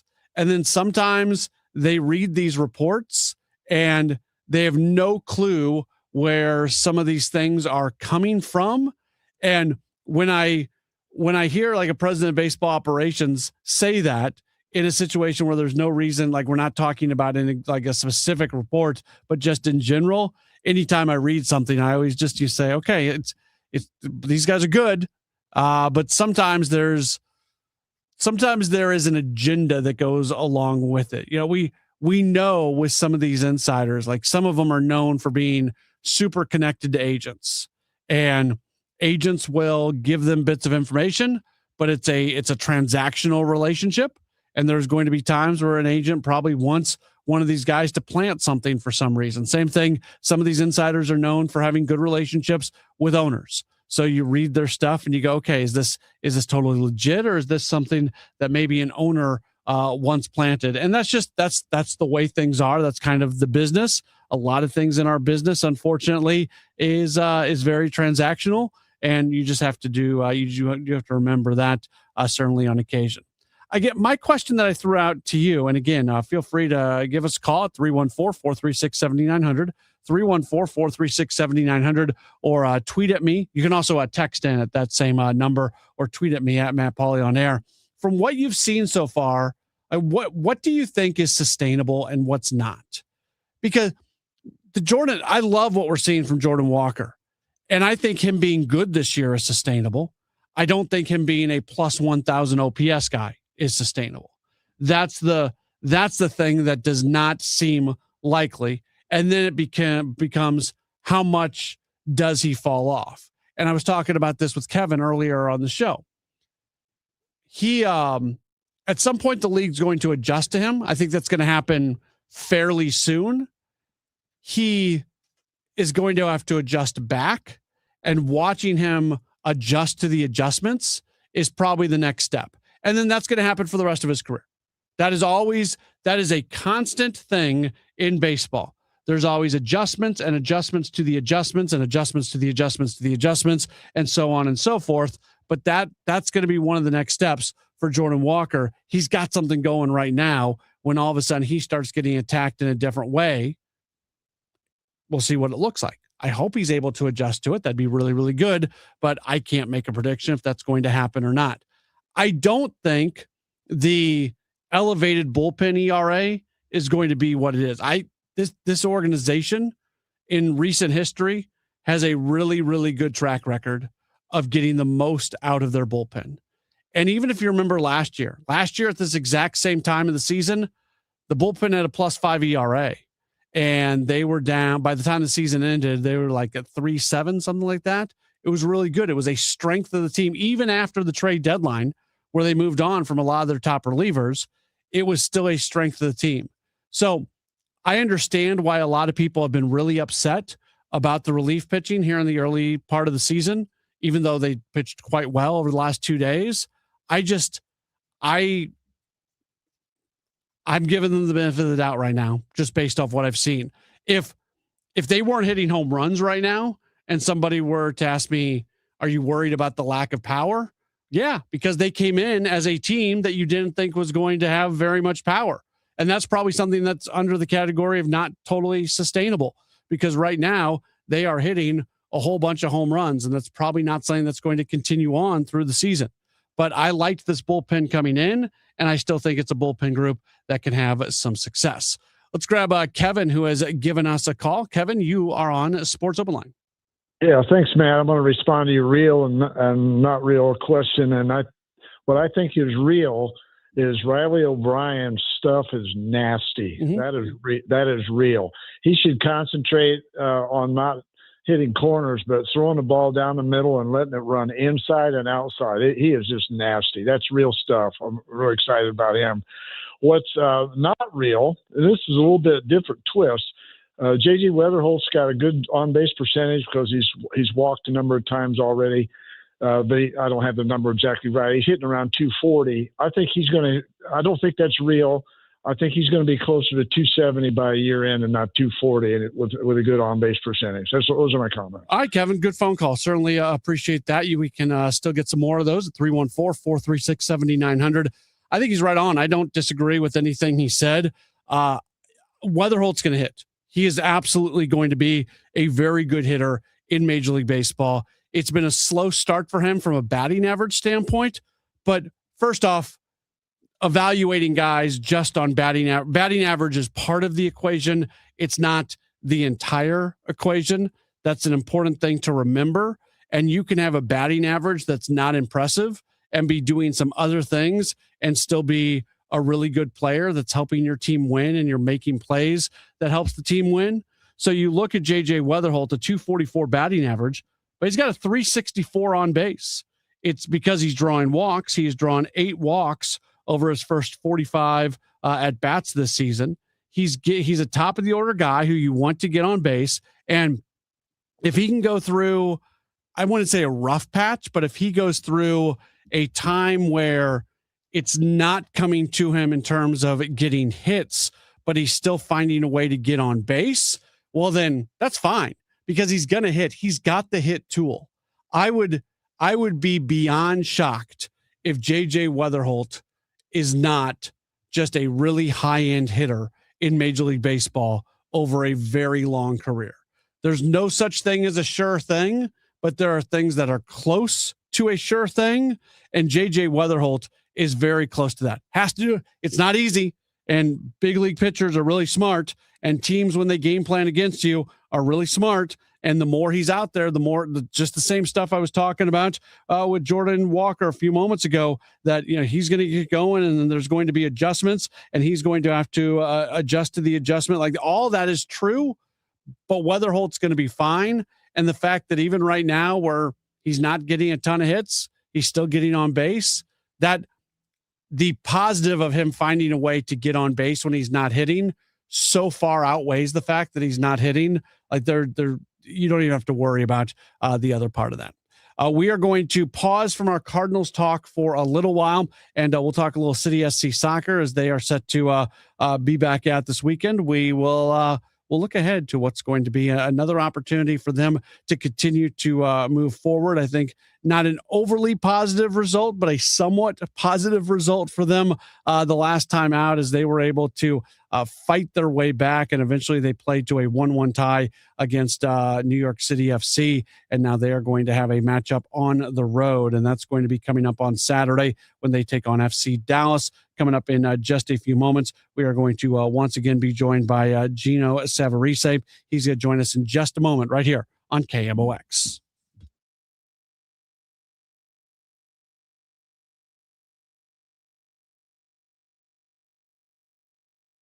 Who's been talking about St. Louis sports since 1985? Bernie Miklasz. This is going to be a likable team. I don't know how many games you're going to win. You're down 7-1, and at that point, they weren't deflated. They weren't demoralized. They're like, all right, good for you guys. You hit us in the mouth. You drew blood. We just tasted our own blood. Now we're going to knock you on your ass. Let's go. Bernie Miklasz. Hear what he has to say on the voice of the Cardinals, KMOX. Do you ever feel like people are mumbling more than they used to? Or maybe conversations at restaurants and family gatherings have gotten harder to follow? If this sounds familiar, it might be time to learn more about your hearing. That's why we're inviting you to a special lunch and learn at the Audiology Center. This event is on April 29th for various time slots. It's a relaxed and friendly gathering where our certified audiologists will talk about hearing and hearing loss, answer your questions, and share how today's hearing aids can help you connect with the moments that matter most. Hearing loss often happens slowly, and many people don't realize how much they're missing. It's important to know how untreated hearing loss can negatively affect you in the long term. It's a no-pressure event, just good conversation and good information, and lunch is on us. Seats are limited, so please call 636-441-7470 to reserve your spot for our free lunch and learn at the Audiology Center on April 29th. Take the first step towards hearing more clearly. The smartest way to do your homework is Hackman Lumber. Thinking about building a new deck? Start with the deck experts at Hackman Lumber, home of one of the largest inventories of decking materials and accessories in Missouri. From treated lumber and cedar to all the leading names in decking, their experts will help you choose the perfect materials for your dream deck. Then finish it off with endless railing options, balusters, and LED deck lighting to bring your backyard to life. Hackman Lumber will not be undersold on in-stock decking materials, guaranteed. Do it yourself? Their team is ready with expert advice. Need help from a pro? They can connect you with trusted local contractors. Also, check out their expanding paint department with custom color matching. And don't forget, Follow Hackman Lumber on Facebook, Instagram, and TikTok to catch weekly deal specials and project inspiration all season long. Or visit us at hackmanstl.com. Locations in St. Peters, Troy, and Pacific, Missouri. Game day comfort steps up to the plate Saturday, April 11th, when the Cardinals face the Boston Red Sox downtown. That night, fans can score a Cardinals dugout hoodie presented by Mercy, built for cool nights, late innings, and early season baseball. It's a classic, easy-to-wear layer you'll reach for all year long. Available in medium or extra large while supplies last. Don't miss this spring matchup. Get tickets and details at cardinals.com/promotions. Every Sunday home game is a Kids Sunday at Busch Stadium. From Team Redbird and games to a kid-friendly DJ, ice cream, and family favorite activities, Sundays are built for young fans. Plus, select Sundays feature kids run the bases after the game. It's a day made for smiles, memories, and Cardinals baseball together. Make Sundays your family tradition at Busch Stadium. Tickets and details at cardinals.com/KidsSunday. Is life insurance on your list of New Year's resolutions? Now is the perfect time to add it. A buddy told me that securing life insurance sooner rather than later can help you lock in lower rates for years to come. So I added this to my list this year and got it done. I called SelectQuote and was shocked at how easy and affordable life insurance is. I'm 40 and got a $500,000 policy for $18 a month. My wife's also 40 and her $500,000 policy was only $16 a month. Plus, with SelectQuote's same-day coverage, no medical exam was required, and we were covered by the time we hung up. Checking this off my list felt great, but the peace of mind knowing my family is protected feels even better. Call SelectQuote at 1-800-280-5858 for your free quote today. That's 1-800-280-5858. Or go to SelectQuote.com. That's 1-800-280-5858. Details on example rate at SelectQuote.com. Get inside your Redbirds in the 2026 season every Tuesday at noon. It's All Access with Cardinals manager Ollie Marmol on your voice of the Cardinals, KMOX. Back at it. It's a Gray Bar Sports Open Line right here on KMOX. My name is Matt Pauley. Appreciate you spending a little bit of time with us today. We take you all the way until 8 o'clock this evening. We're trying to touch on just about everything before all is said and done. We've talked some Cardinals baseball. We'll talk some Blues hockey later on this hour, some SLU basketball next hour as well. Right now, let's get to City SC. They are coming off a 1-1 tie against New York City FC, their last time out. They're going to get back at it coming up on Saturday against FC Dallas, and we're happy to welcome back onto the program Gio Savarese. He was on the call this past weekend. He's going to be back on the call this upcoming weekend for Apple TV and their presentation of MLS soccer. Gio, welcome back onto KMOX. How are you? It's always a pleasure. Thank you again for the invitation. Yeah, absolutely. So, what did you see last week? Because that was a game where they were able to fight back and at least draw the tie, which is better than a loss. What did you think from what you saw last week from City? I think, first of all, I believe in what I see is that the team gets better and better game by game. It seems that players are starting to get more comfortable. They understand a little bit more the balance of defending and attacking. I saw that the first half there were a lot of positives, and also things to build up and make it better. But I saw a cohesive group that tried to work together to make it more difficult to defend, even though we saw moments that New York City was able to get in behind the defense. I thought that overall the team defended well. I think the second half is always difficult when you come back from the locker room and you get a score against.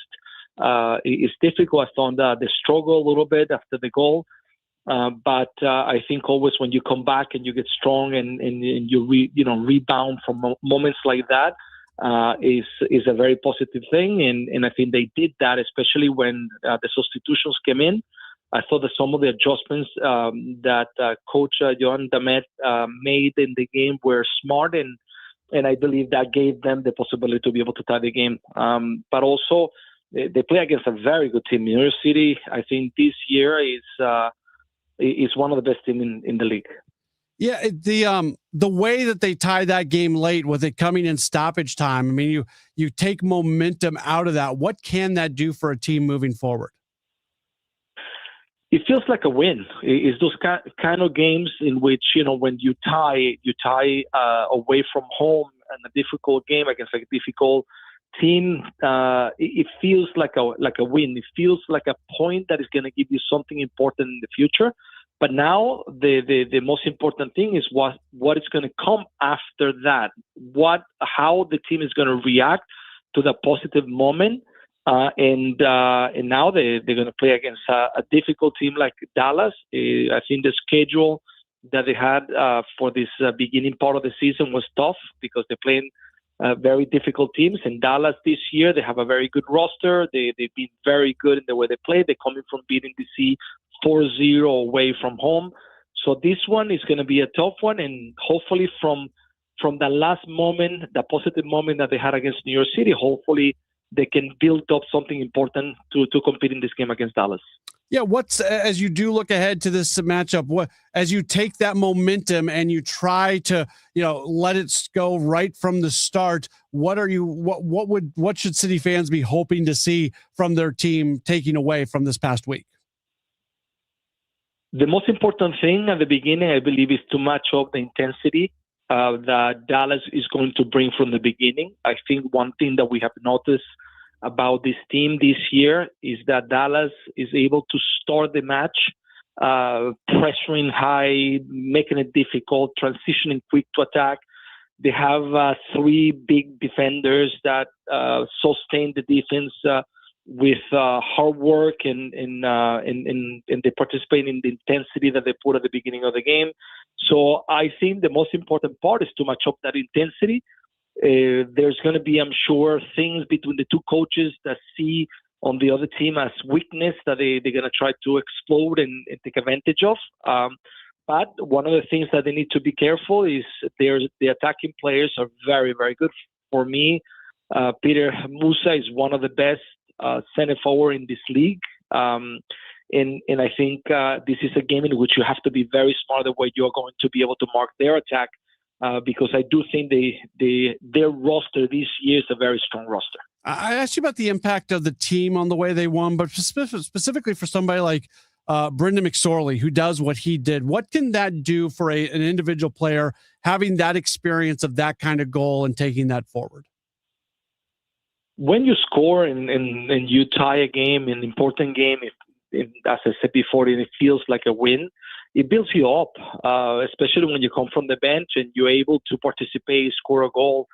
But I think we have seen so far with Brendan McSorley that he's a player that always wants to be impactful. He's a player that when he has the opportunity, he tries to use it the best possible way. And he's competing with the other players, which is what you want to see from your players. You want that everybody works together, but also you want that each position is competed by the other one that wants to be a starter. So I believe that Johan has created that within the team, and seeing McSorley being able to come in and score that goal and compete the way he's doing, I think it's a good sign. It's very important for the team. Last thing for you, and we talked about him a little bit when we last had you on, but Edward Leuven, he is going to be returning onto the field Friday, playing for City 2 in an MLS Next Pro game. That's another step forward, and it goes without saying just what he has gone through from a personal standpoint, but there is the soccer standpoint as well. How important is it for City that it does seem like Leuven's getting closer and closer, and we should see him playing in games sooner than later?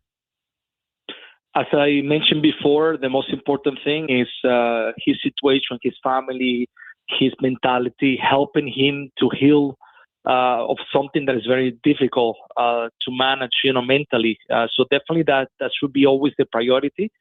If he's able to come back and start playing and being available for you as a player to participate already with a mindset that is prepared, that he feels good to be able to play, he's one of the best players in the league. For me, he's a quality player. He's a different maker.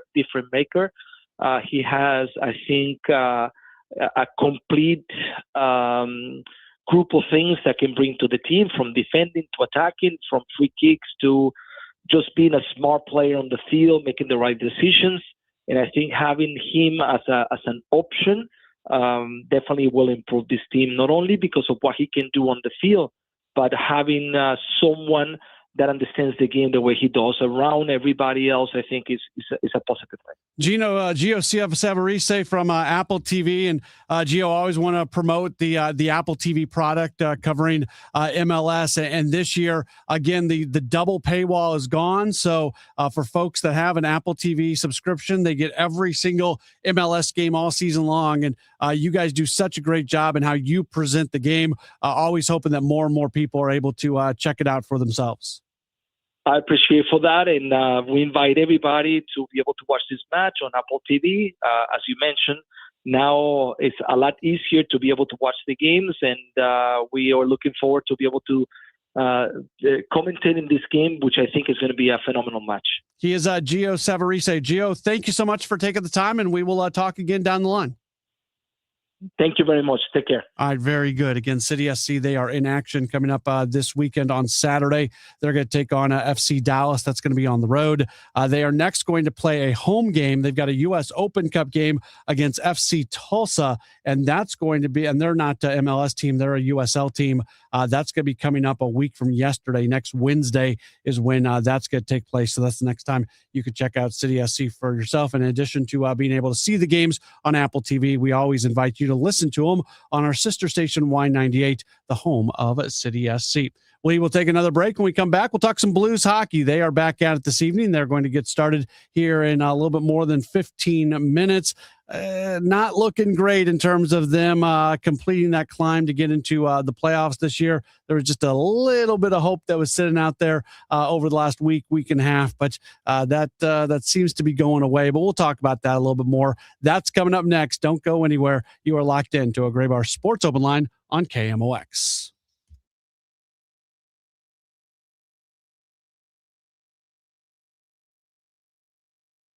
Tomorrow, some of us will wake up and it will be our last day on this earth.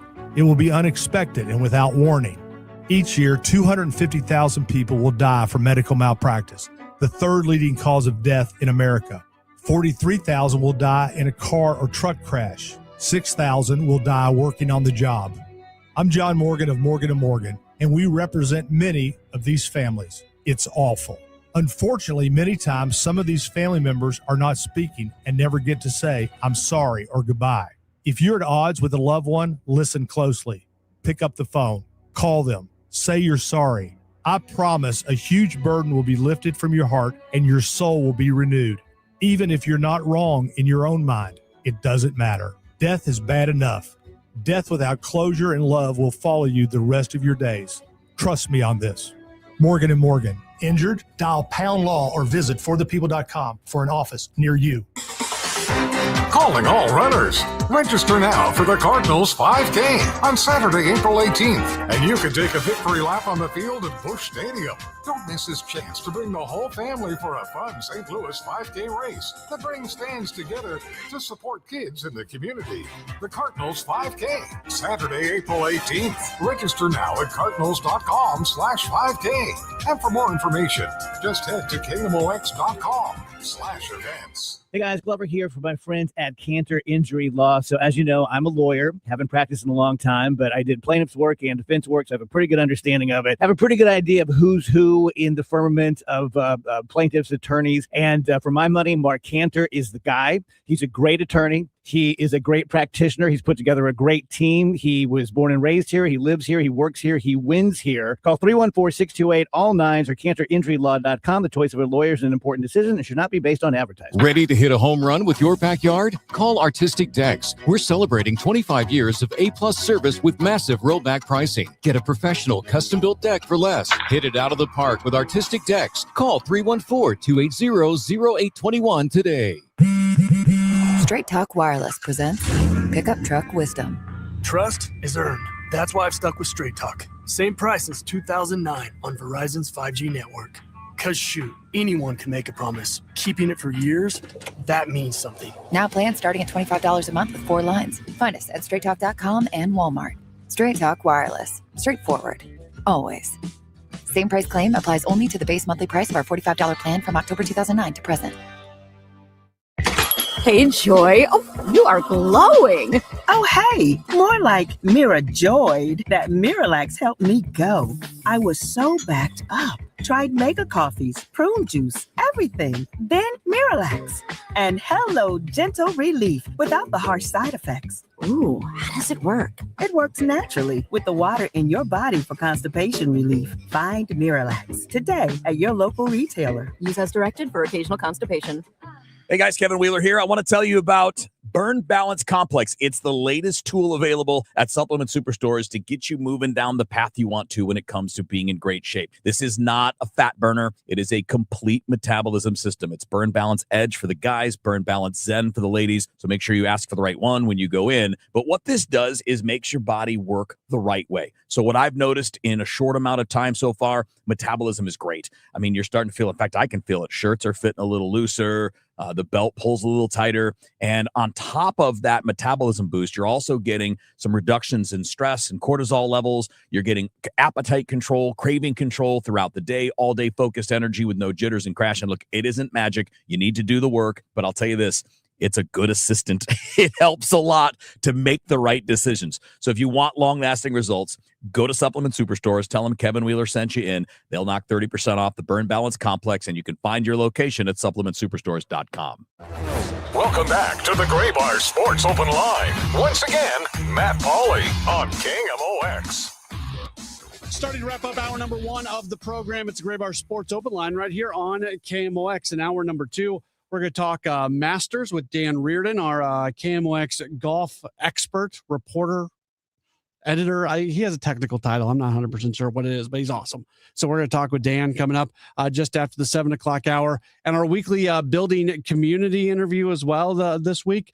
We are going to focus in on the St. Louis Sports Foundation and speak with their director, Solomon Alexander. You're going to hear that at about 7:20. Blues hockey, they made that little run. All of us, they got within as few as 3 points of a playoff spot.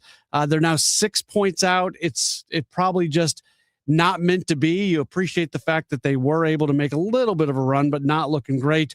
Coming off a loss to Colorado their last time out. They split the series, the 2-game back-to-back against Colorado, winning in Denver on Sunday, but then losing at home on Tuesday by a 3-1 score. Blues coach Jim Montgomery did spend some time speaking with the media earlier today. Thought this was interesting because we talk about the Cardinals and their relentlessness. Well, the Colorado Avalanche defensively, absolutely relentless in what they do. And the Blues would like to be that team. And Monty spent a little bit of time talking about watching the Avs play defense and where the Blues are in comparison to Colorado. We're striving to get to that level. We've gotten closer. Like I said, we're 6th in goals against since November 1st. So we've done a pretty good job of it, but it's the consistency of everybody wanting to check like that. When I see McKinnon and Nick ask guys with, one with 52 goals, the other one with almost 40, and they're committed to being first guys back and when the goal line races back to your own end and then being physical down low. It sends the right messages to everybody. Like you expect that Taves is going to do that. It's part of his job and DNA as a defenseman. But just the way they angle and the way they put you in hard areas and they don't let you beat them back to the net. I mean, it was really hard to find us. We've been trying to do a good job of it, of move the puck up high and beat people to the net. And they were boxing us out right in the corners, and it's just a team that's committed to playing the right way. Blues have shuffled the lines a little bit once again, and one of the moves as a result of that, Pavel Buchnevich is back in the center spot. He's going to center the second line.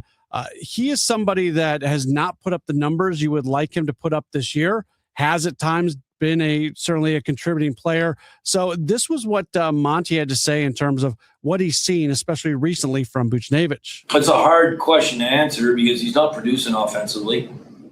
He's had a lot of odd man rushes that, either he or whoever's with him hasn't been able to make finishing plays on.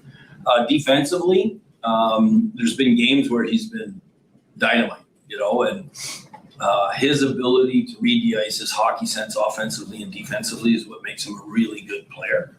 And when he plays to those strengths, that's when he helps us.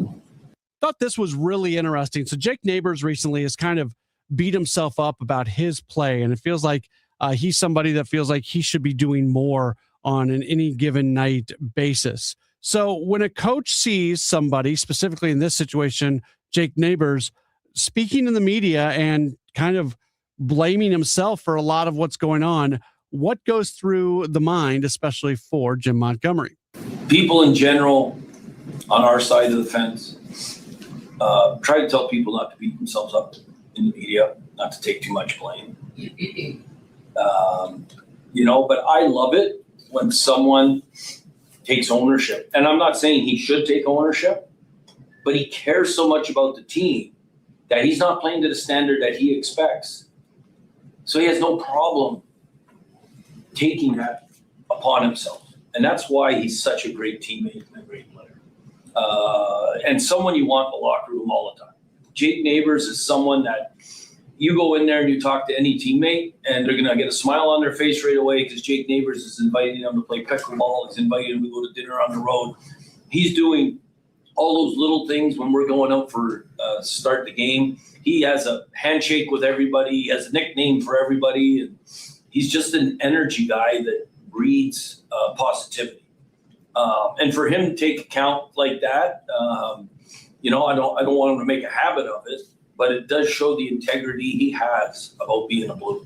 That is Blues coach Jim Montgomery. They are in action tonight over at the Enterprise Center as they match up against Winnipeg. Puck drop is going to be coming up just a little bit after the top of the hour. And we'll see what they can do tonight. Only 5 games left in the regular season for the Blues. Really quickly, I've had a good number of questions about this. John Denton, who covers the Cardinals for Roundtable Sports, he tweeted out a little while ago that he heard from Cardinals President of Baseball Operations, Chaim Bloom, on Packy Naughton. If you didn't hear last night, Packy went out of a game due to injury. He has been placed on the injured list at the minor league level, but they do not have more information about the severity of the injury quite yet. This is a Gray Bar Sports Open Line on KMOX. Time now for today's Spotlight on Tech, sponsored by Wesley Financial. Sony is hiking prices for its PlayStation 5 gaming console as the company looks to offset soaring memory prices. Sony says the standard and digital versions of the PlayStation will rise by $100. The Pro Edition will go up by $150, and the Portal handheld device goes up by $50. There is a shortage of memory chips resulting from AI demand, and that's pressuring prices for PCs and video game consoles. I'm Jason Brooks. My name is Whitney Allen, and I'm a widow. My husband, Ryan, died. We never thought we'd ever have to use life insurance, but the unexpected happened. With Ethos, signing up was fast and 100% online. You can get a quote in seconds, apply in minutes, and get same-day coverage. No medical exams, and you can get up to $3 million worth of coverage. I am grateful we were prepared. Get your free quote at ethos.com/radio. That's ethos.com/radio. Paid spokesperson. Time spent on application may vary. Online health questions required. More than they used to, or maybe conversations at restaurants and family gatherings have gotten harder to follow. If this sounds familiar, it might be time to learn more about your hearing. That's why we're inviting you to a special lunch and learn at the Audiology Center. This event is on April 29th for various time slots. It's a relaxed and friendly gathering where our certified audiologists will talk about hearing and hearing loss, answer your questions, and share how today's hearing aids can help you connect with the moments that matter most. Hearing loss often happens slowly, and many people don't realize how much they're missing. It's important to know how untreated hearing loss can negatively affect you in the long term. It's a no-pressure event, just good conversation and good information, and lunch is on us. Seats are limited, so please call 636-441-7470 to reserve your spot for our free lunch and learn at the Audiology Center on April 29th. Take the first step towards hearing more clearly. Save big money on your next project with help from Menards. Be prepared for flooding and keep your basement dry with Barracuda pumps. Barracuda makes high-quality pumps that offer dependable performance for when you need it most. Save big money on all Barracuda pumps now at Menards. Plus, check out our weekly flyer on Menards.com for all the great deals happening now. Save big money at Menards.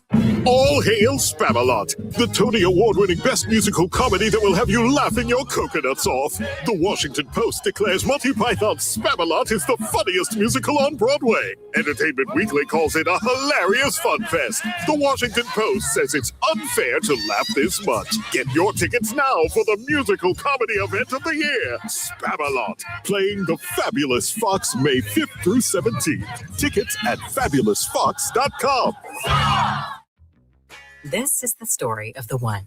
As a procurement manager for a hospital system, she keeps every facility in her network stocked and ready. That's why she counts on Grainger to be her single source for thousands of products, from disinfectants to lighting, air filters, and more. And with fast, dependable delivery, Grainger helps her keep every facility stocked, safe, and running smoothly. Call 1-800-GRAINGER, click Grainger.com, or just stop by. Grainger, for the ones who get it done. There's a difference between liking a house and actually getting it. Redfin is built to make up that difference and close the gap between finding and owning the home for you. Redfin agents close twice as many deals as other agents, so when you find a home you love, you're not a step behind when it's time to make an offer. That means less watching great homes disappear and more focus on the ones you'll actually move into and call home. Redfin helps turn saved listings into real addresses. Get started at redfin.com. Own the dream. The trusted voice of St. Louis. KMOX AM St. Louis. KMOX FM Hazelwood. Always live on the free Odyssey app. This is CBS News on the Hour, your home for original reporting. I'm Jennifer Kuiper. President Trump is threatening to resume attacks on Iran if it fails to fully reopen the Strait of Hormuz. CBS's Ed O'Keefe has more on diplomatic talks taking place in the coming days. Vance is expected to leave Friday for the talks scheduled for Saturday in Islamabad, Pakistan. He'll be joined by top Trump envoys Steve Witkoff and Jared Kushner. Iranian state media reports the country's parliamentary speaker and foreign minister are expected to attend the talks.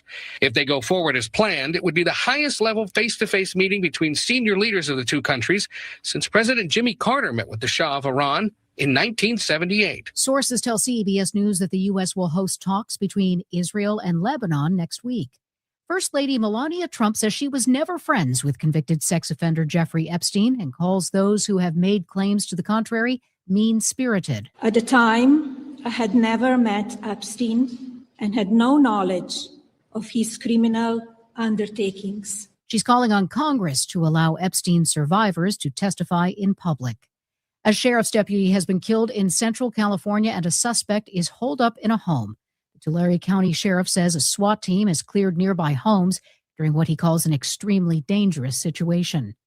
The NFL is defending itself as the Justice Department investigates whether the league is overcharging consumers. Senator Mike Lee, chair of the subcommittee on antitrust, competition policy, and consumer rights, notes that the NFL is now licensing games to paid premium cable and streaming networks instead of to a small number of free broadcast networks.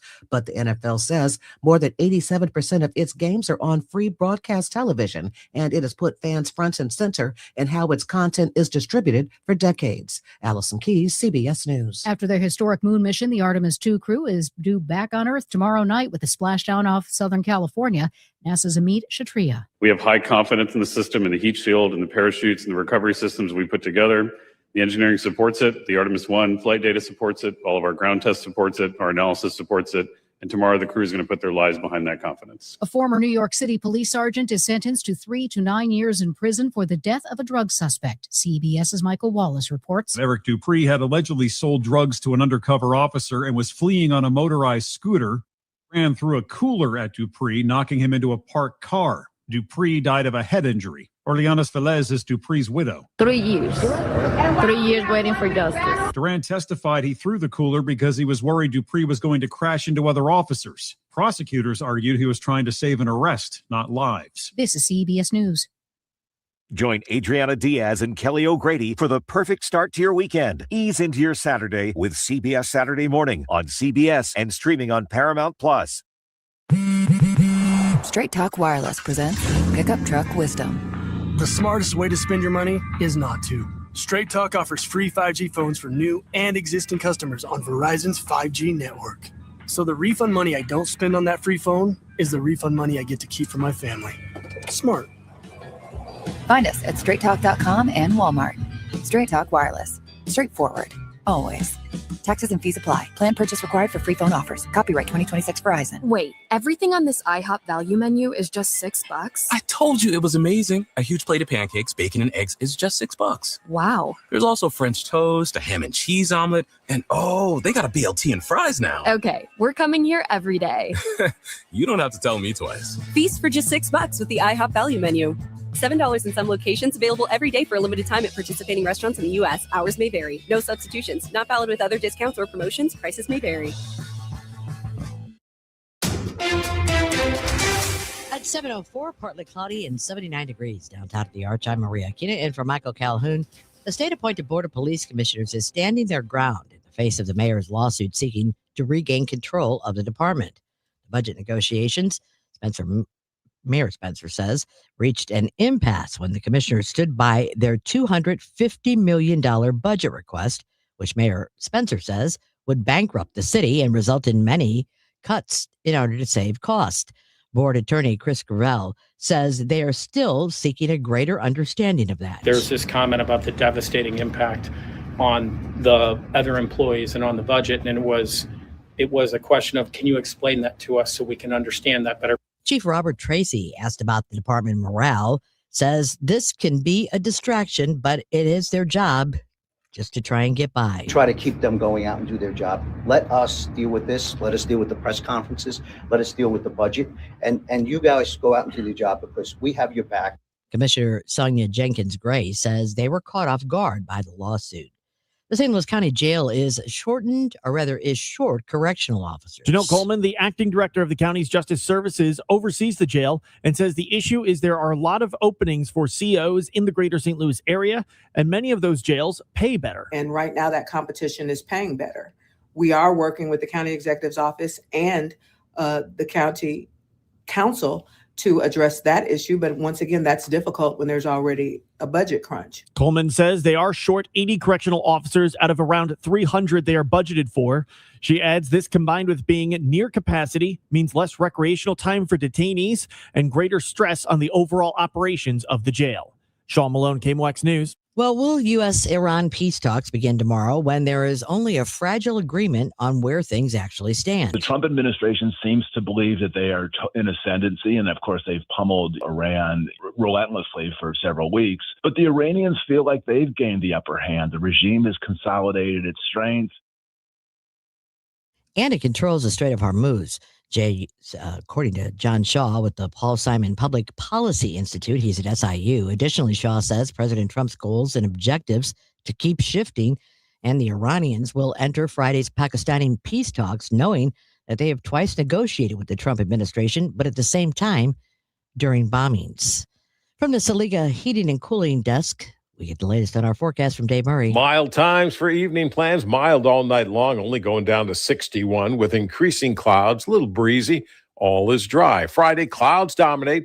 Couple of scattered showers, non-severe thunderstorms around. No all-day rain, 73. Friday night, clouds, couple of scattered showers and non-severe thunderstorms, 53. Saturday, a mix of clouds and sunshine, nothing more than a couple of spotty showers. Lots of dry time, 76. Much the same on Sunday. From the Saliga Heating and Cooling Weather Center, I'm meteorologist Dave Murray on 104.1 FM. KMOX. 78 in St. Peter, 77 in Florissant, and 77 downtown at the Arch. I'm Maria Aquina, KMOX News. And I'm Matt Pauley. I want to tell you a little bit about my friends over at STL Weight Loss Injections. I am a client. I'm about 2 months into my journey. Look, whether you're listening on the radio, watching on TV, or on the internet, you're constantly getting just message after message after message of the latest and greatest on what you can do to lose some weight. And I want to be perfectly honest with where my journey is at and why this might be the thing for you. I am somebody, I have struggled with my weight in my life. It's a very frustrating thing for me because I feel like I do all the right things whether it's working out, whether it's eating relatively healthy. I acknowledge the fact that I could probably sleep a little bit more, and maybe that has something to do with it.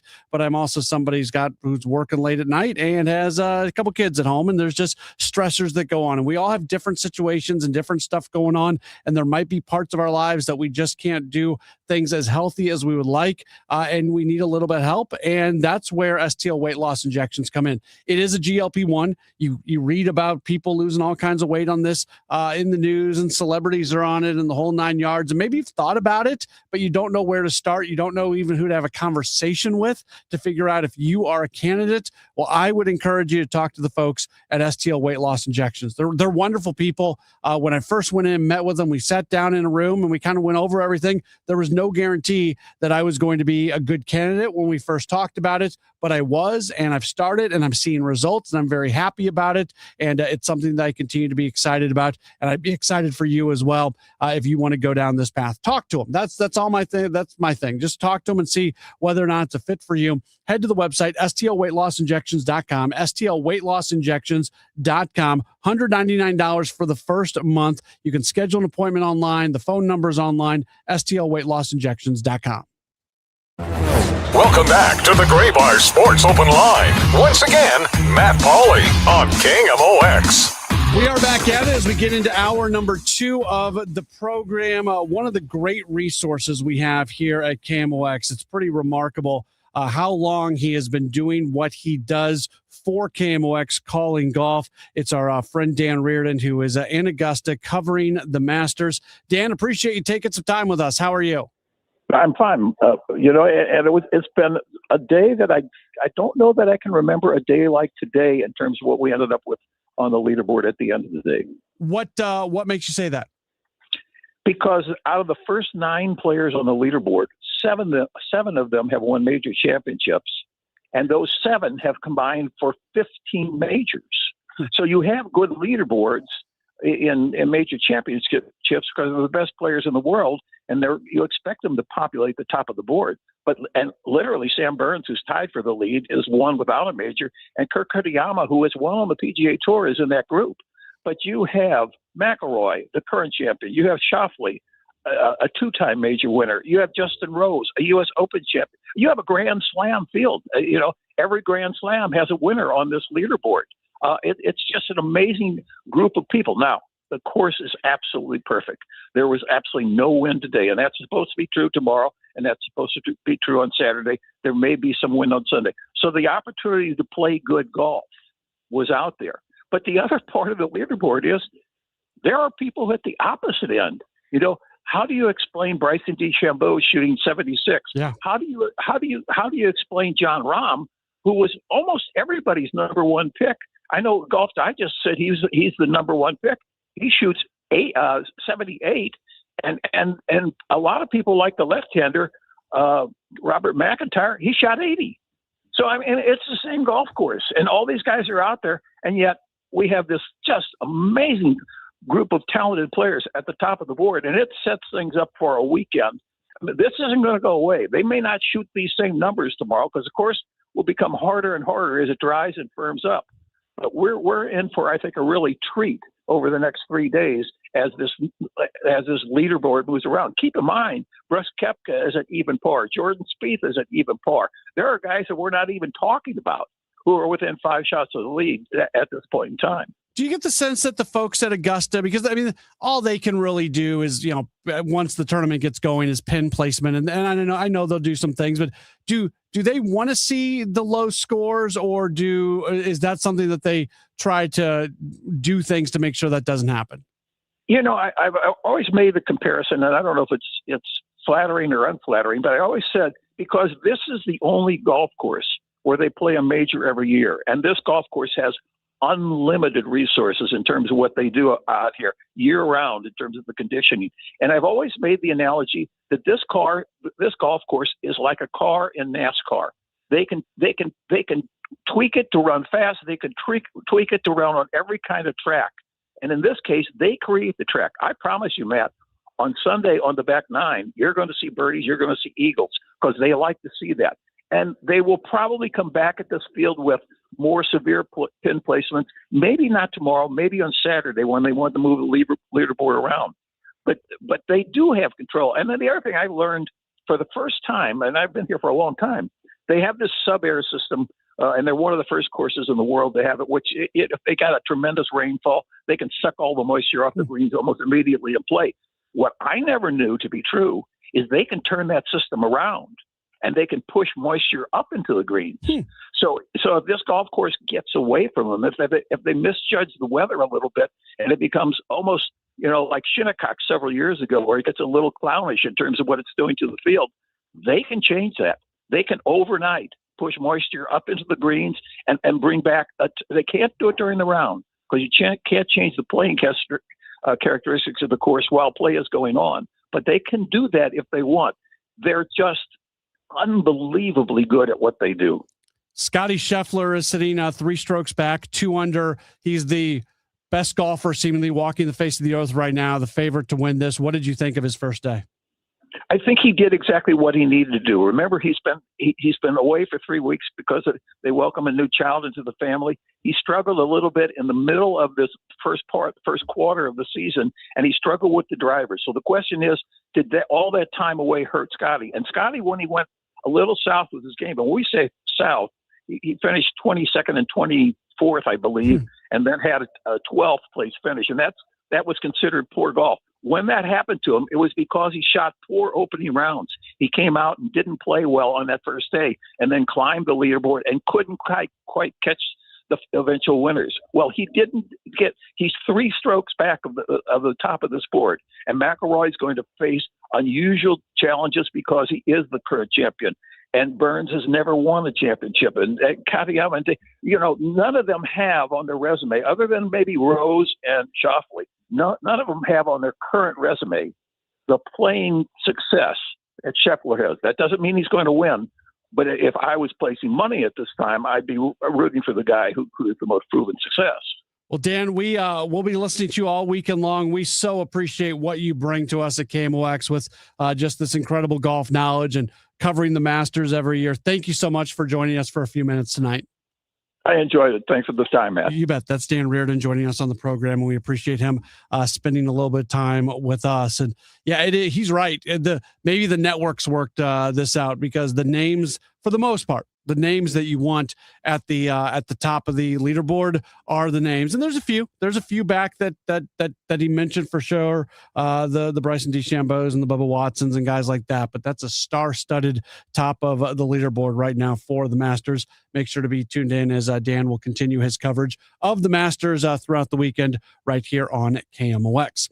I want to tell you a little bit about my friends over at i3 Broadband. I love i3 Broadband. They are the internet service provider at my home. I can't talk about them enough because if you're somebody that you've got a lot of devices that are connected to your Wi-Fi and you just feel like everything is getting bogged down, well, you need a little bit more bandwidth. You need a little bit more speed. You probably need a little bit more speed that is being mirrored from an upload and a download standpoint. That's always the biggest thing. That's what I didn't really know, like how much that could make a difference.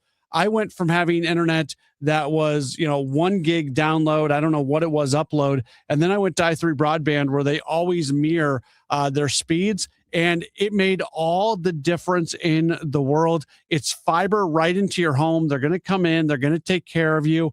They're just the best internet. We deal with so many internet service providers out there that you just get frustrated with. That's not i3. Great customer service. The reliability is awesome. Basically, I can tell you, they almost never go down. I used to have outages all the time with my previous provider.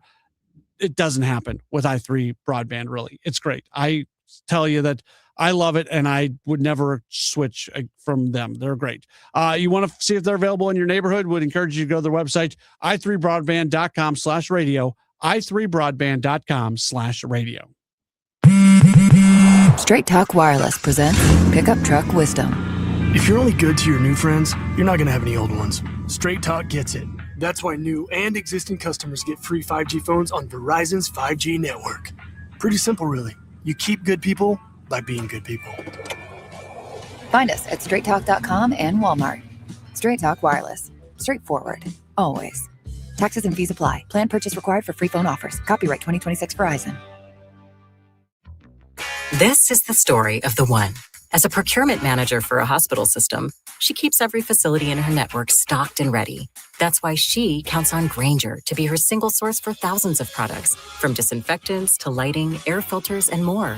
And with fast, dependable delivery, Grainger helps her keep every facility stocked, safe, and running smoothly.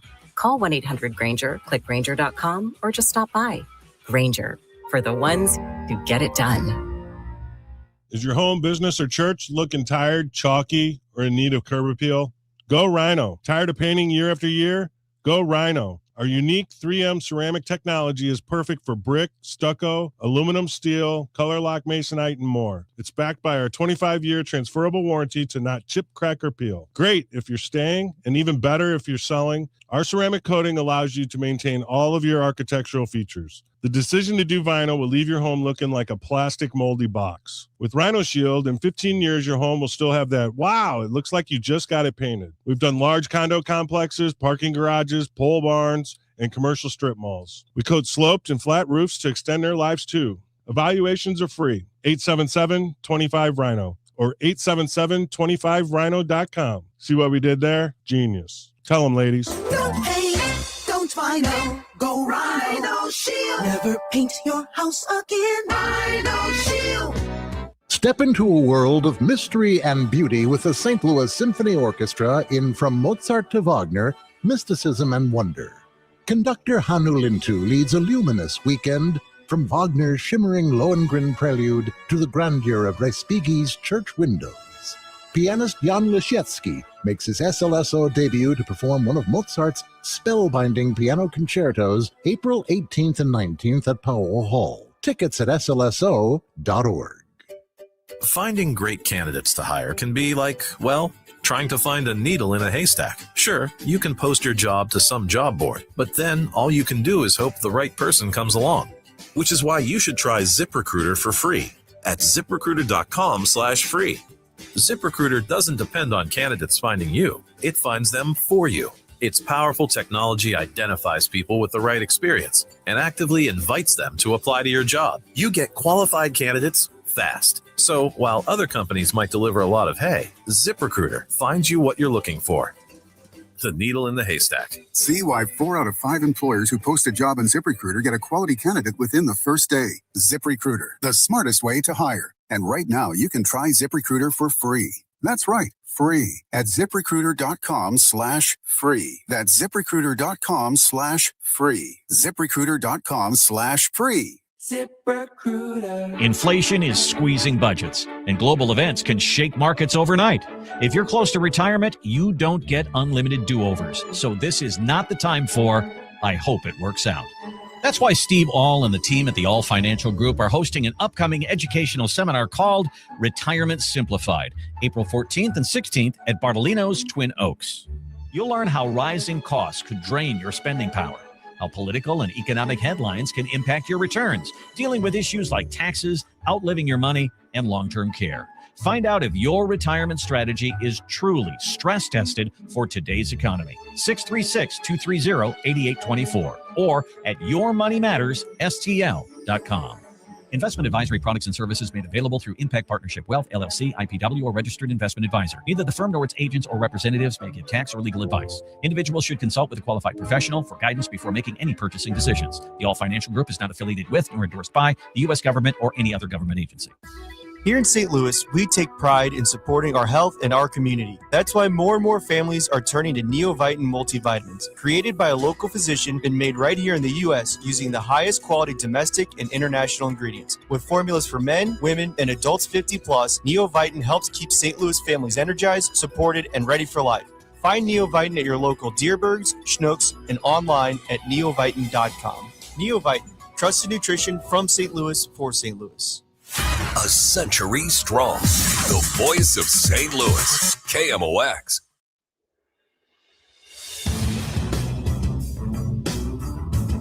Back at it on a Gray Bar Sports Open Line here on KMOX. This is one of my favorite things that we have just started doing over the last few weeks.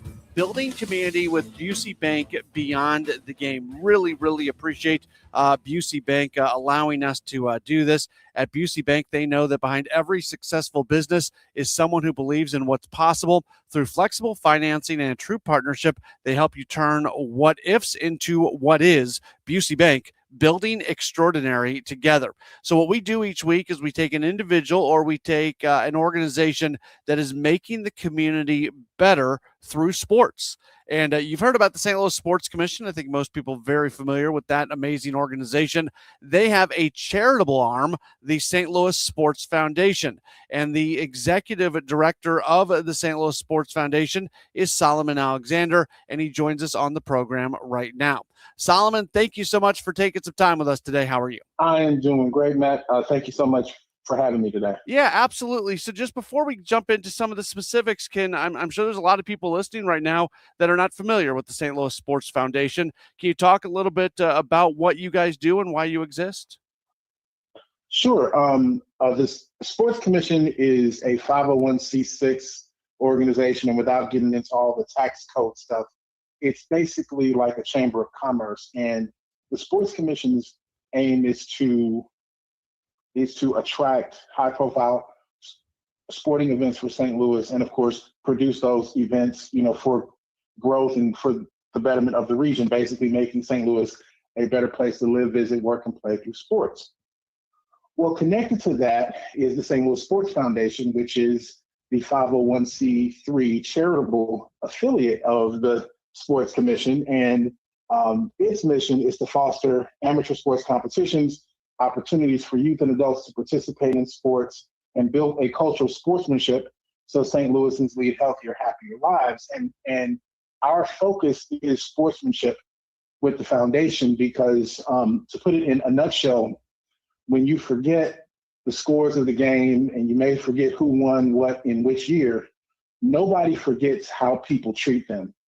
It doesn't matter if you haven't seen somebody in a week or 20 years. Your relationship with most people is based on how they treated you. And we think that's the first step in participation in sports, keeping kids involved in sports, and really helping everyone enjoy sports. I read one time where Mark Schreiber referred to you as the sportsmanship evangelist. Why is sportsmanship so important to you?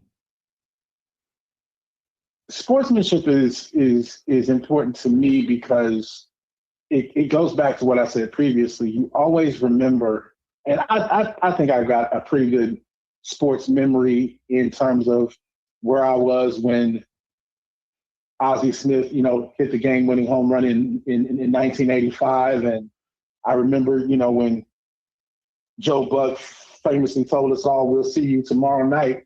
But in all of those sports memories and all of those results, within that is how you feel as a community and like how we like those moments feel great as a St. Louisan because everyone was involved. Everyone was pushing toward the same positive direction. No, we weren't on the field, but in spirit, we were all together and we were all part of one family. And the thing with sportsmanship is that it is result neutral. How you treat people shouldn't matter. Like the results shouldn't matter. The score shouldn't matter. Whether or not you get a trophy or a prize shouldn't matter. Because the number one thing in this life is like the most important thing is how you treat other people. And for us, that is the most important thing because that is what people remember. That is the legacy. That's what will carry on long after our time has passed.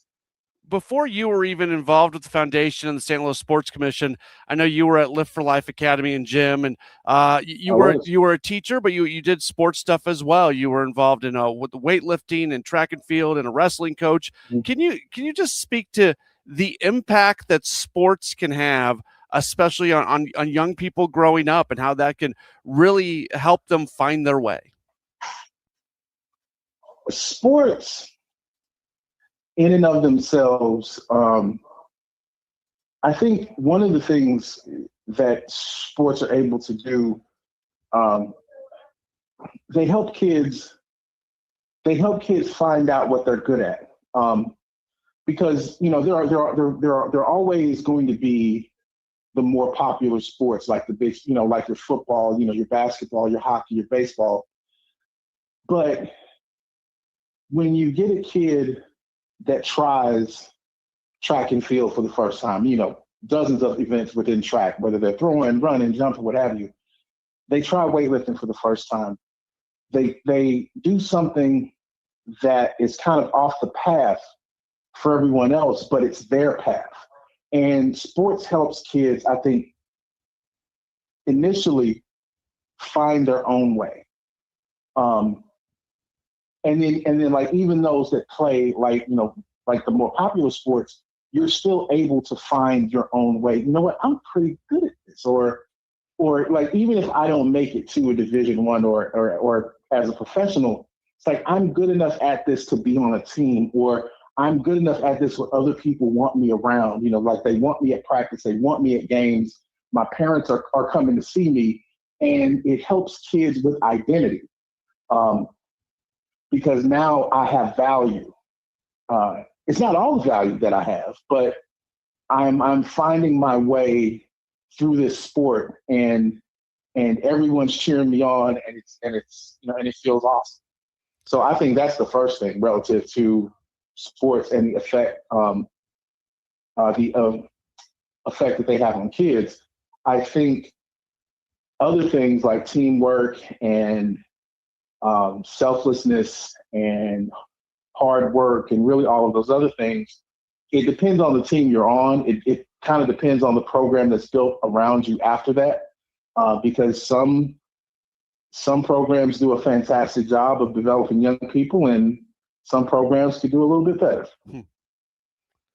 We are talking right now and having a very fun and cool conversation with somebody who makes a huge impact through sports in the St. Louis area, Solomon Alexander from the St. Louis Sports Foundation. The Musial Awards is such a major event that happens in our community every year. I was talking with former Major League outfielder Brett Phillips, who played for the Rays and the Brewers. I saw him at the baseball winter meetings. Yeah. And he said to me, because I asked him to come on the show, he said, I will always come on in St. Louis because one of the best nights ever of my life, the coolest experience of my life, was being able to be featured at the Musial Awards. What can you just? And I thought that was so cool. Somebody who doesn't have much of a connection to the city as well. This event that's on every single year is amazing. And then I know you guys take it one step forward with the Musial Moments program, where you go out to schools and have a program that takes some of the lessons learned from that night. Absolutely. The Musial Awards are the most important night in sports. They're an extraordinary night because the Musials take all of the intangibles from sports and tell the absolute best stories from really around the world. I mean, we've been international. We've had some international stories over time. And the thing with the Musial Awards that helped them, I think, stand out is it really, like, they really capture the essence of how you treat other people. That's really what grabs you really from the first story. And it doesn't matter what year, and it doesn't matter what your favorite sport is. It doesn't matter if you really know the details of the sport that we're covering, but every story captures the essence of like one person or one group of people did something extraordinary for someone else. And on a human level, that touches us all. And Brett Phillips, my goodness, one of my one of the things I want to improve on with our Musial Moments program, which you mentioned, which we take, like, we basically package 3 of the stories from the award show, and we made it into a 45-minute presentation, about a period-long program for a school, and take it to a school where they have an all-school assembly, and I go out and talk to the kids about Stan Musial and his legacy and the award show, and then show them 3 of these stories. And the Brett Phillips, Chloe Grimes story is by far the most popular, by far the most impactful of the ones that we do, because it's not just with Chloe being a young lady with cancer who was befriended by this major league player. It's not just that. It's the power of being able to overcome something devastating.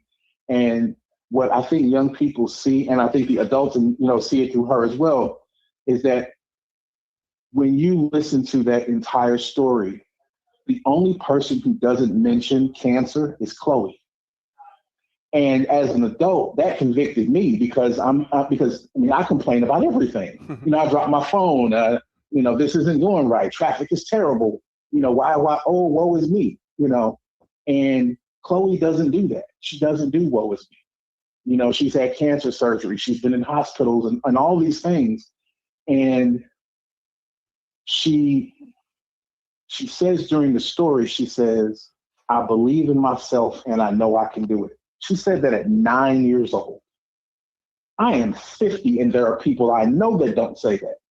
So that it is emotional, it's inspiring, it's uplifting, like it's all of those things wrapped into one. Like the stories make you cry, and then they make you want to charge hard through the brick wall of life. So it's just awesome. It really is. That's really, really cool.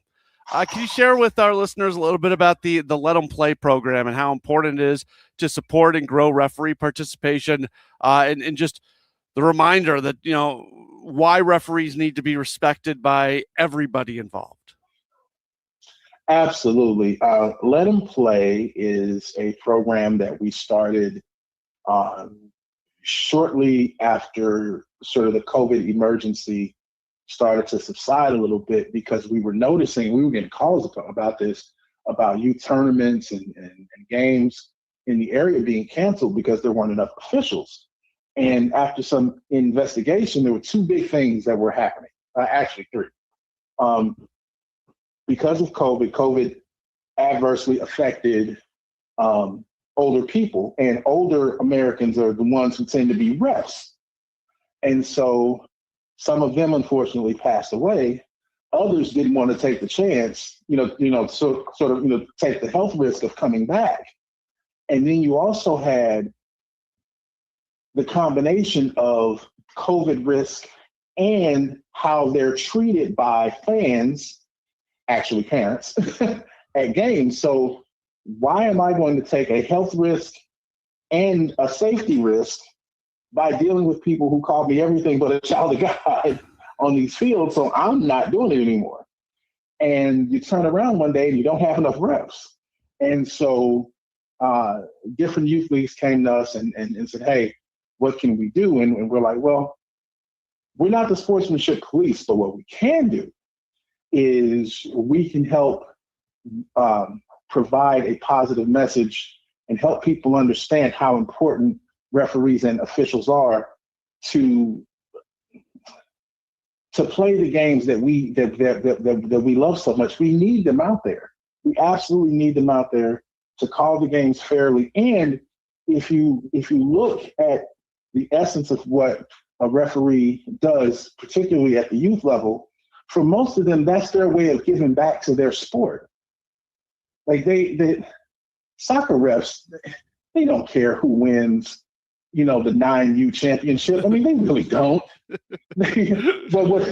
but what they're trying to do is give back to those 9-year-olds and really help them learn the game the right way and help them enjoy the game. And hopefully they'll grow up, have kids of their own, and they'll give back to the game. So, sort of just to keep things going. And then if you look at things in perspective, we're like, okay, here's what we need to do. Let them play. Let the kids play. Let the referees do what they need to do. And it really goes back to one of the origins of the Sports Foundation, which is a booklet we had when I started back in 2007 called Know Your Role. And basically, like the way that it broke down was choose one role in sports and respect the others. If you're going to be an athlete, fine, play. But if you're going to be an athlete, then you can't be a ref at the same time, or you can't be a coach at the same time. If you're going to be a fan, be a fan. Be a screaming, cheering fan, love it. But you can't be a ref at the same time or a coach at the same time. So if you know your role and respect the others, then that'll help everyone enjoy the game, and let them play is an extension of that. We do referee appreciation night with the Blues, where we go out and dress like officials and respect the refs and cheer for them, which in its essence is kind of over the top, but it makes people recognize the importance of officials and why we need them so much. So I don't want anyone within the sound of my voice to take officials for granted, because they don't have to do the jobs that they do. They don't have to chase after our kids the way they do. They're really trying to give back to the game. And yes, we all make mistakes, but trust that it's not intentional. It's not with malice. They just want everyone to enjoy the game the way they did. And so we want to support them. Just a couple more questions for you. You're being very gracious with your time, Sure. and we appreciate it. Referees give back to their sport, but coaches, youth coaches, give back to their sports so much as well. And you guys do Coach It Right clinics. And I think this is really cool, because you talk about something that is long lasting. These youth coaches impact so many kids. So when you're able to impact the coaches, it's just a domino effect from there. It is. Coach It Right is about really helping coaches help kids. I was at a seminar some years ago, and sometimes when you're at youth seminars and you hear international coaches, sometimes they kind of bag on the U.S. and I had kind of one ear closed to that, because I was like, I don't want to hear that. I don't want to hear, the dragging United States, you guys do too much of this and that. But one coach did have a point. He said, the United States best coaches coach your best athletes. And that's the opposite of what is done internationally. And again, this was so long ago, Phil Jackson was still coaching, but he said the reason that Phil Jackson, and he just actually said this, he said the reason Phil Jackson looks like he's taking a nap on the Lakers sideline is because Kobe Bryant doesn't need him to coach him. Kobe knows what to do. I said, oh, wow, he's right. But an 8-year-old would love to have Phil Jackson's knowledge. Wow. Now, obviously, we can't get coaches of that caliber in, for like a youth clinic, but what we can do is we can reach out to the best coaches in our area, the best youth sports coaches that we know of, get them in to help youth coaches coach kids at the appropriate level. Because what ends up happening is if you have a youth coach, let's say, and again, I've got sort of this 9-year-old thing on the brain, but you got somebody who's coaching 9-year-olds. And the furthest this guy got, like, let's say he played in college. What tends to happen is that coach will give his college workouts to the 9-year-olds. Not out of malice. He's not a bad guy. Doesn't mean any harm, but that's what he knows. And he thinks that works.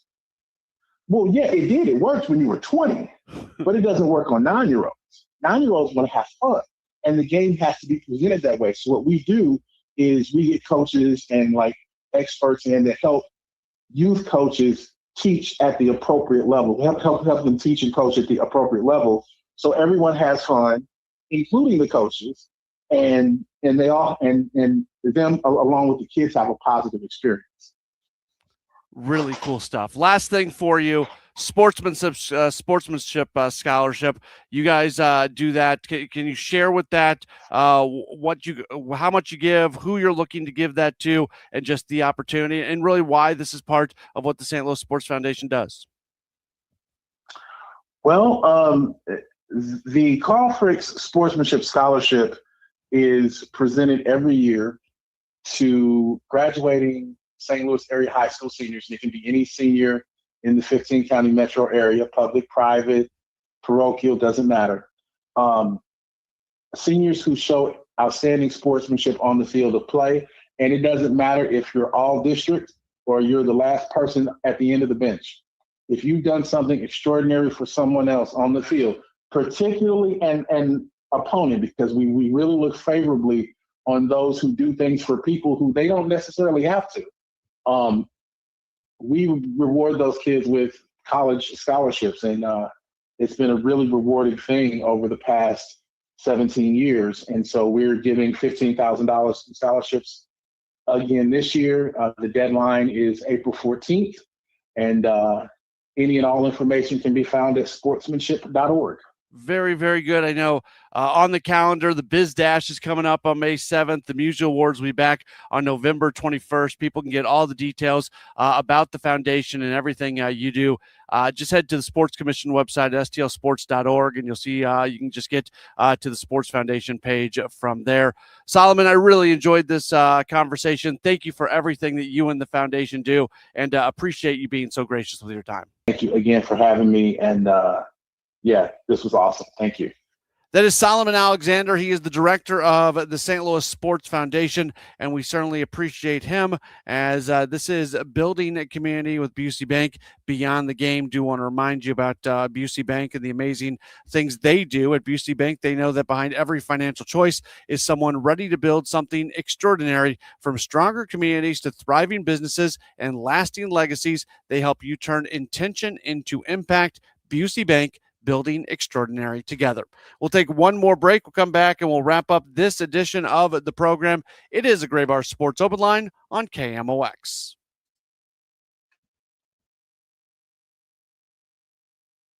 The spring cleaning rush at Zero Res. This week's flash sale, $50 per room of carpet clean for unlimited rooms and whole system air duct cleaning for just $599. Visit ZeroResSTL.com to book your appointment. That's ZeroResSTL.com. Each year in St. Louis, 10 women are recognized for volunteer leadership that changes lives. They support families, strengthen communities, and create opportunities where they're needed most. Join us Tuesday, May 19th at the Ritz-Carlton for the 2026 Women of Achievement Awards Luncheon. Celebrate their impact and be part of a tradition more than 70 years strong. Reservations available at WOASTL.org.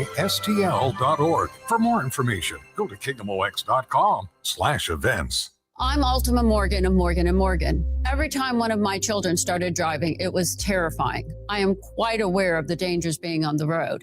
Thousands of accidents happen across the country. We see it every day. These families' lives will be changed in an instant. We fight for these families as if they were our own. We've become America's largest injury law firm by winning cases just like these. If you've been injured in a car accident, call us. Injured? Dial pound law or visit forthepeople.com for an office near you. Hey, Missouri, it's game time. Start betting like a pro with the world's largest sportsbook at your fingertips. Hi, I'm Derek Stevens. I'm a lifelong sports bettor, and I'm the owner of Circus Sports. It's sports betting the way it should be, with high limits, player-friendly pricing, exceptional customer service, and more. Download your new bookie at circusports.com. The action starts now, Missouri. Experience the difference with Circus Sports. Bet like a pro. Must be 21 or older. Gambling problem? Call 1-800-GAMBLER. In 1991, John and Cindy Morelli started Morelli Tuck Pointing. As of today, they've won just about every award possible for the tuck pointing business. The BBB Torch Award, the Next Door Neighborhood Fave Award, and an A+ rating from the Better Business Bureau. For homeowners, this is a great time to get a free inspection of your basement, your brick or stone fireplace, your garage interior, your porch, and maybe even your walkway. Indoor tuck pointing can be started now. Hi, this is Charlie Brennan. My wife Beth and I have used Morelli Tuck Pointing to work on 2 of our homes now over the last 25 years. We have found the Morelli bids to be fair, their crews are very polite, and they clean up after themselves. But most importantly, their work is beautiful. Family owned and operated since 1991. 314-645-1387, MorelliTuckPointing.com. What if every time you spent money, you saved money too? With Achieve It Checking from Together Credit Union, you can do just that. Every debit card purchase is rounded up to the nearest dollar, and the spare change goes right into your savings. And here's the best part. Together Credit Union boosts your progress by matching qualifying savings up to $8 a month. It's a free checking account that helps you achieve more automatically. Learn more, or better yet, enroll today at togethercu.org. Together Credit Union, federally insured by NCUA. The pressure on data centers has never been greater.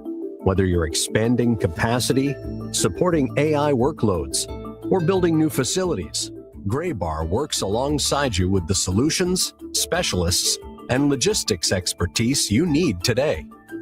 We help you power performance every step of the way, so your operation is ready now. Yep, Graybar does that. Hi, this is Charlie Brennan. I see clearly now thanks to the doctors, Greg Birdie, Ranjan Malhotra, Robert Brusati, and Andy Royer. You can too. YourEyeDoc.com. Welcome back to the Graybar Sports Open Line. Once again, Matt Pauley on KMOX. Starting to wrap things up on this edition of a Graybar Sports Open Line right here on KMOX. Did want to mention before we get out of here, this is really, really cool. 9 SLU players have committed to returning to the Billikens next season, which really, I can't sit here and give you the numbers for every college basketball team across the country, but there's a lot more teams out there that are basically refilling an entire roster where everybody is essentially gone than teams that are bringing back that many players. The only ones who are not going to be back, Brady Dunlap has announced that he's in the transfer portal, and then also Kalu Anya going into the transfer portal as well. Everybody else that still had eligibility to go, they're all going to be back. That includes guys like Kellen Thames and Quentin Jones and Trey Green and Mari McCautry and Insha Sharma, Jax Kerr, a bunch of them, like 9 guys in total. That's great news. That's fantastic news. And so much was made of, was Josh Schertz going to stick around or was he not going to stick around? And I think most people thought that he was going to. I don't know what the shelf life is on him. It seems like he's very committed to SLU, and it would take a really, really special situation for him to move on. But at the very least, he's back for another year. This is a team that I think will likely be ranked in the top 25 in the preseason. That seems like something that's a good possibility. And I say that largely because there's been some of these like power rankings that have already come out looking ahead to next season. And I've already seen SLU on there. Now, maybe as transfer portal happenings occur and some of these teams really start to reload themselves with some big-time players in the portal, maybe that knocks SLU down a little bit. They're always going to have a little something going against them because they're playing in the Atlantic 10 Conference, and there's going to be a bias towards the Power Conference teams. But all that being said, they're going to go into next year likely in the preseason top 25. Certainly they'll be the preseason number 1 team in the Atlantic 10 Conference. And you just really hope that this continues to be the start of something really, really sustained for this program. The money that's being spent, you look at the NIL budget for the players, it stands up with a lot of Power Conference teams out there, which is a testament to the support that SLU is receiving, which is really, really cool. And it's a good thing. It's a really good thing. That's it for the program today. Again, tomorrow we have Cardinals baseball for you.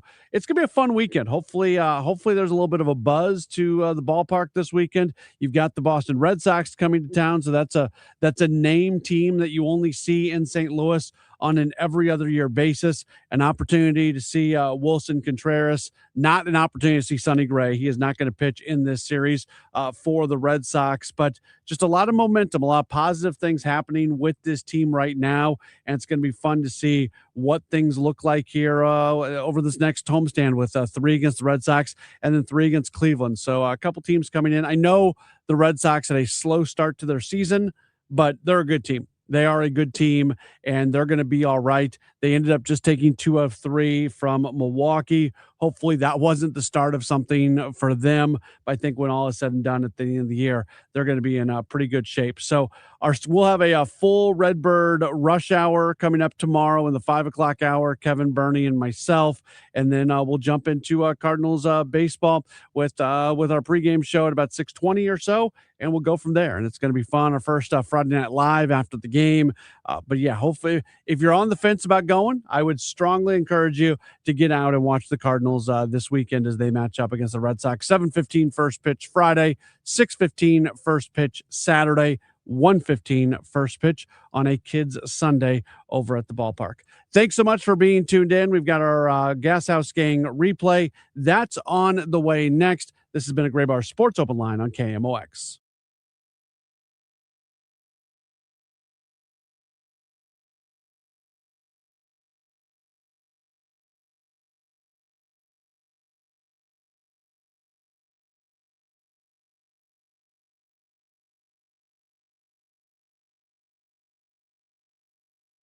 Turn your tax refund into new tile at Menards.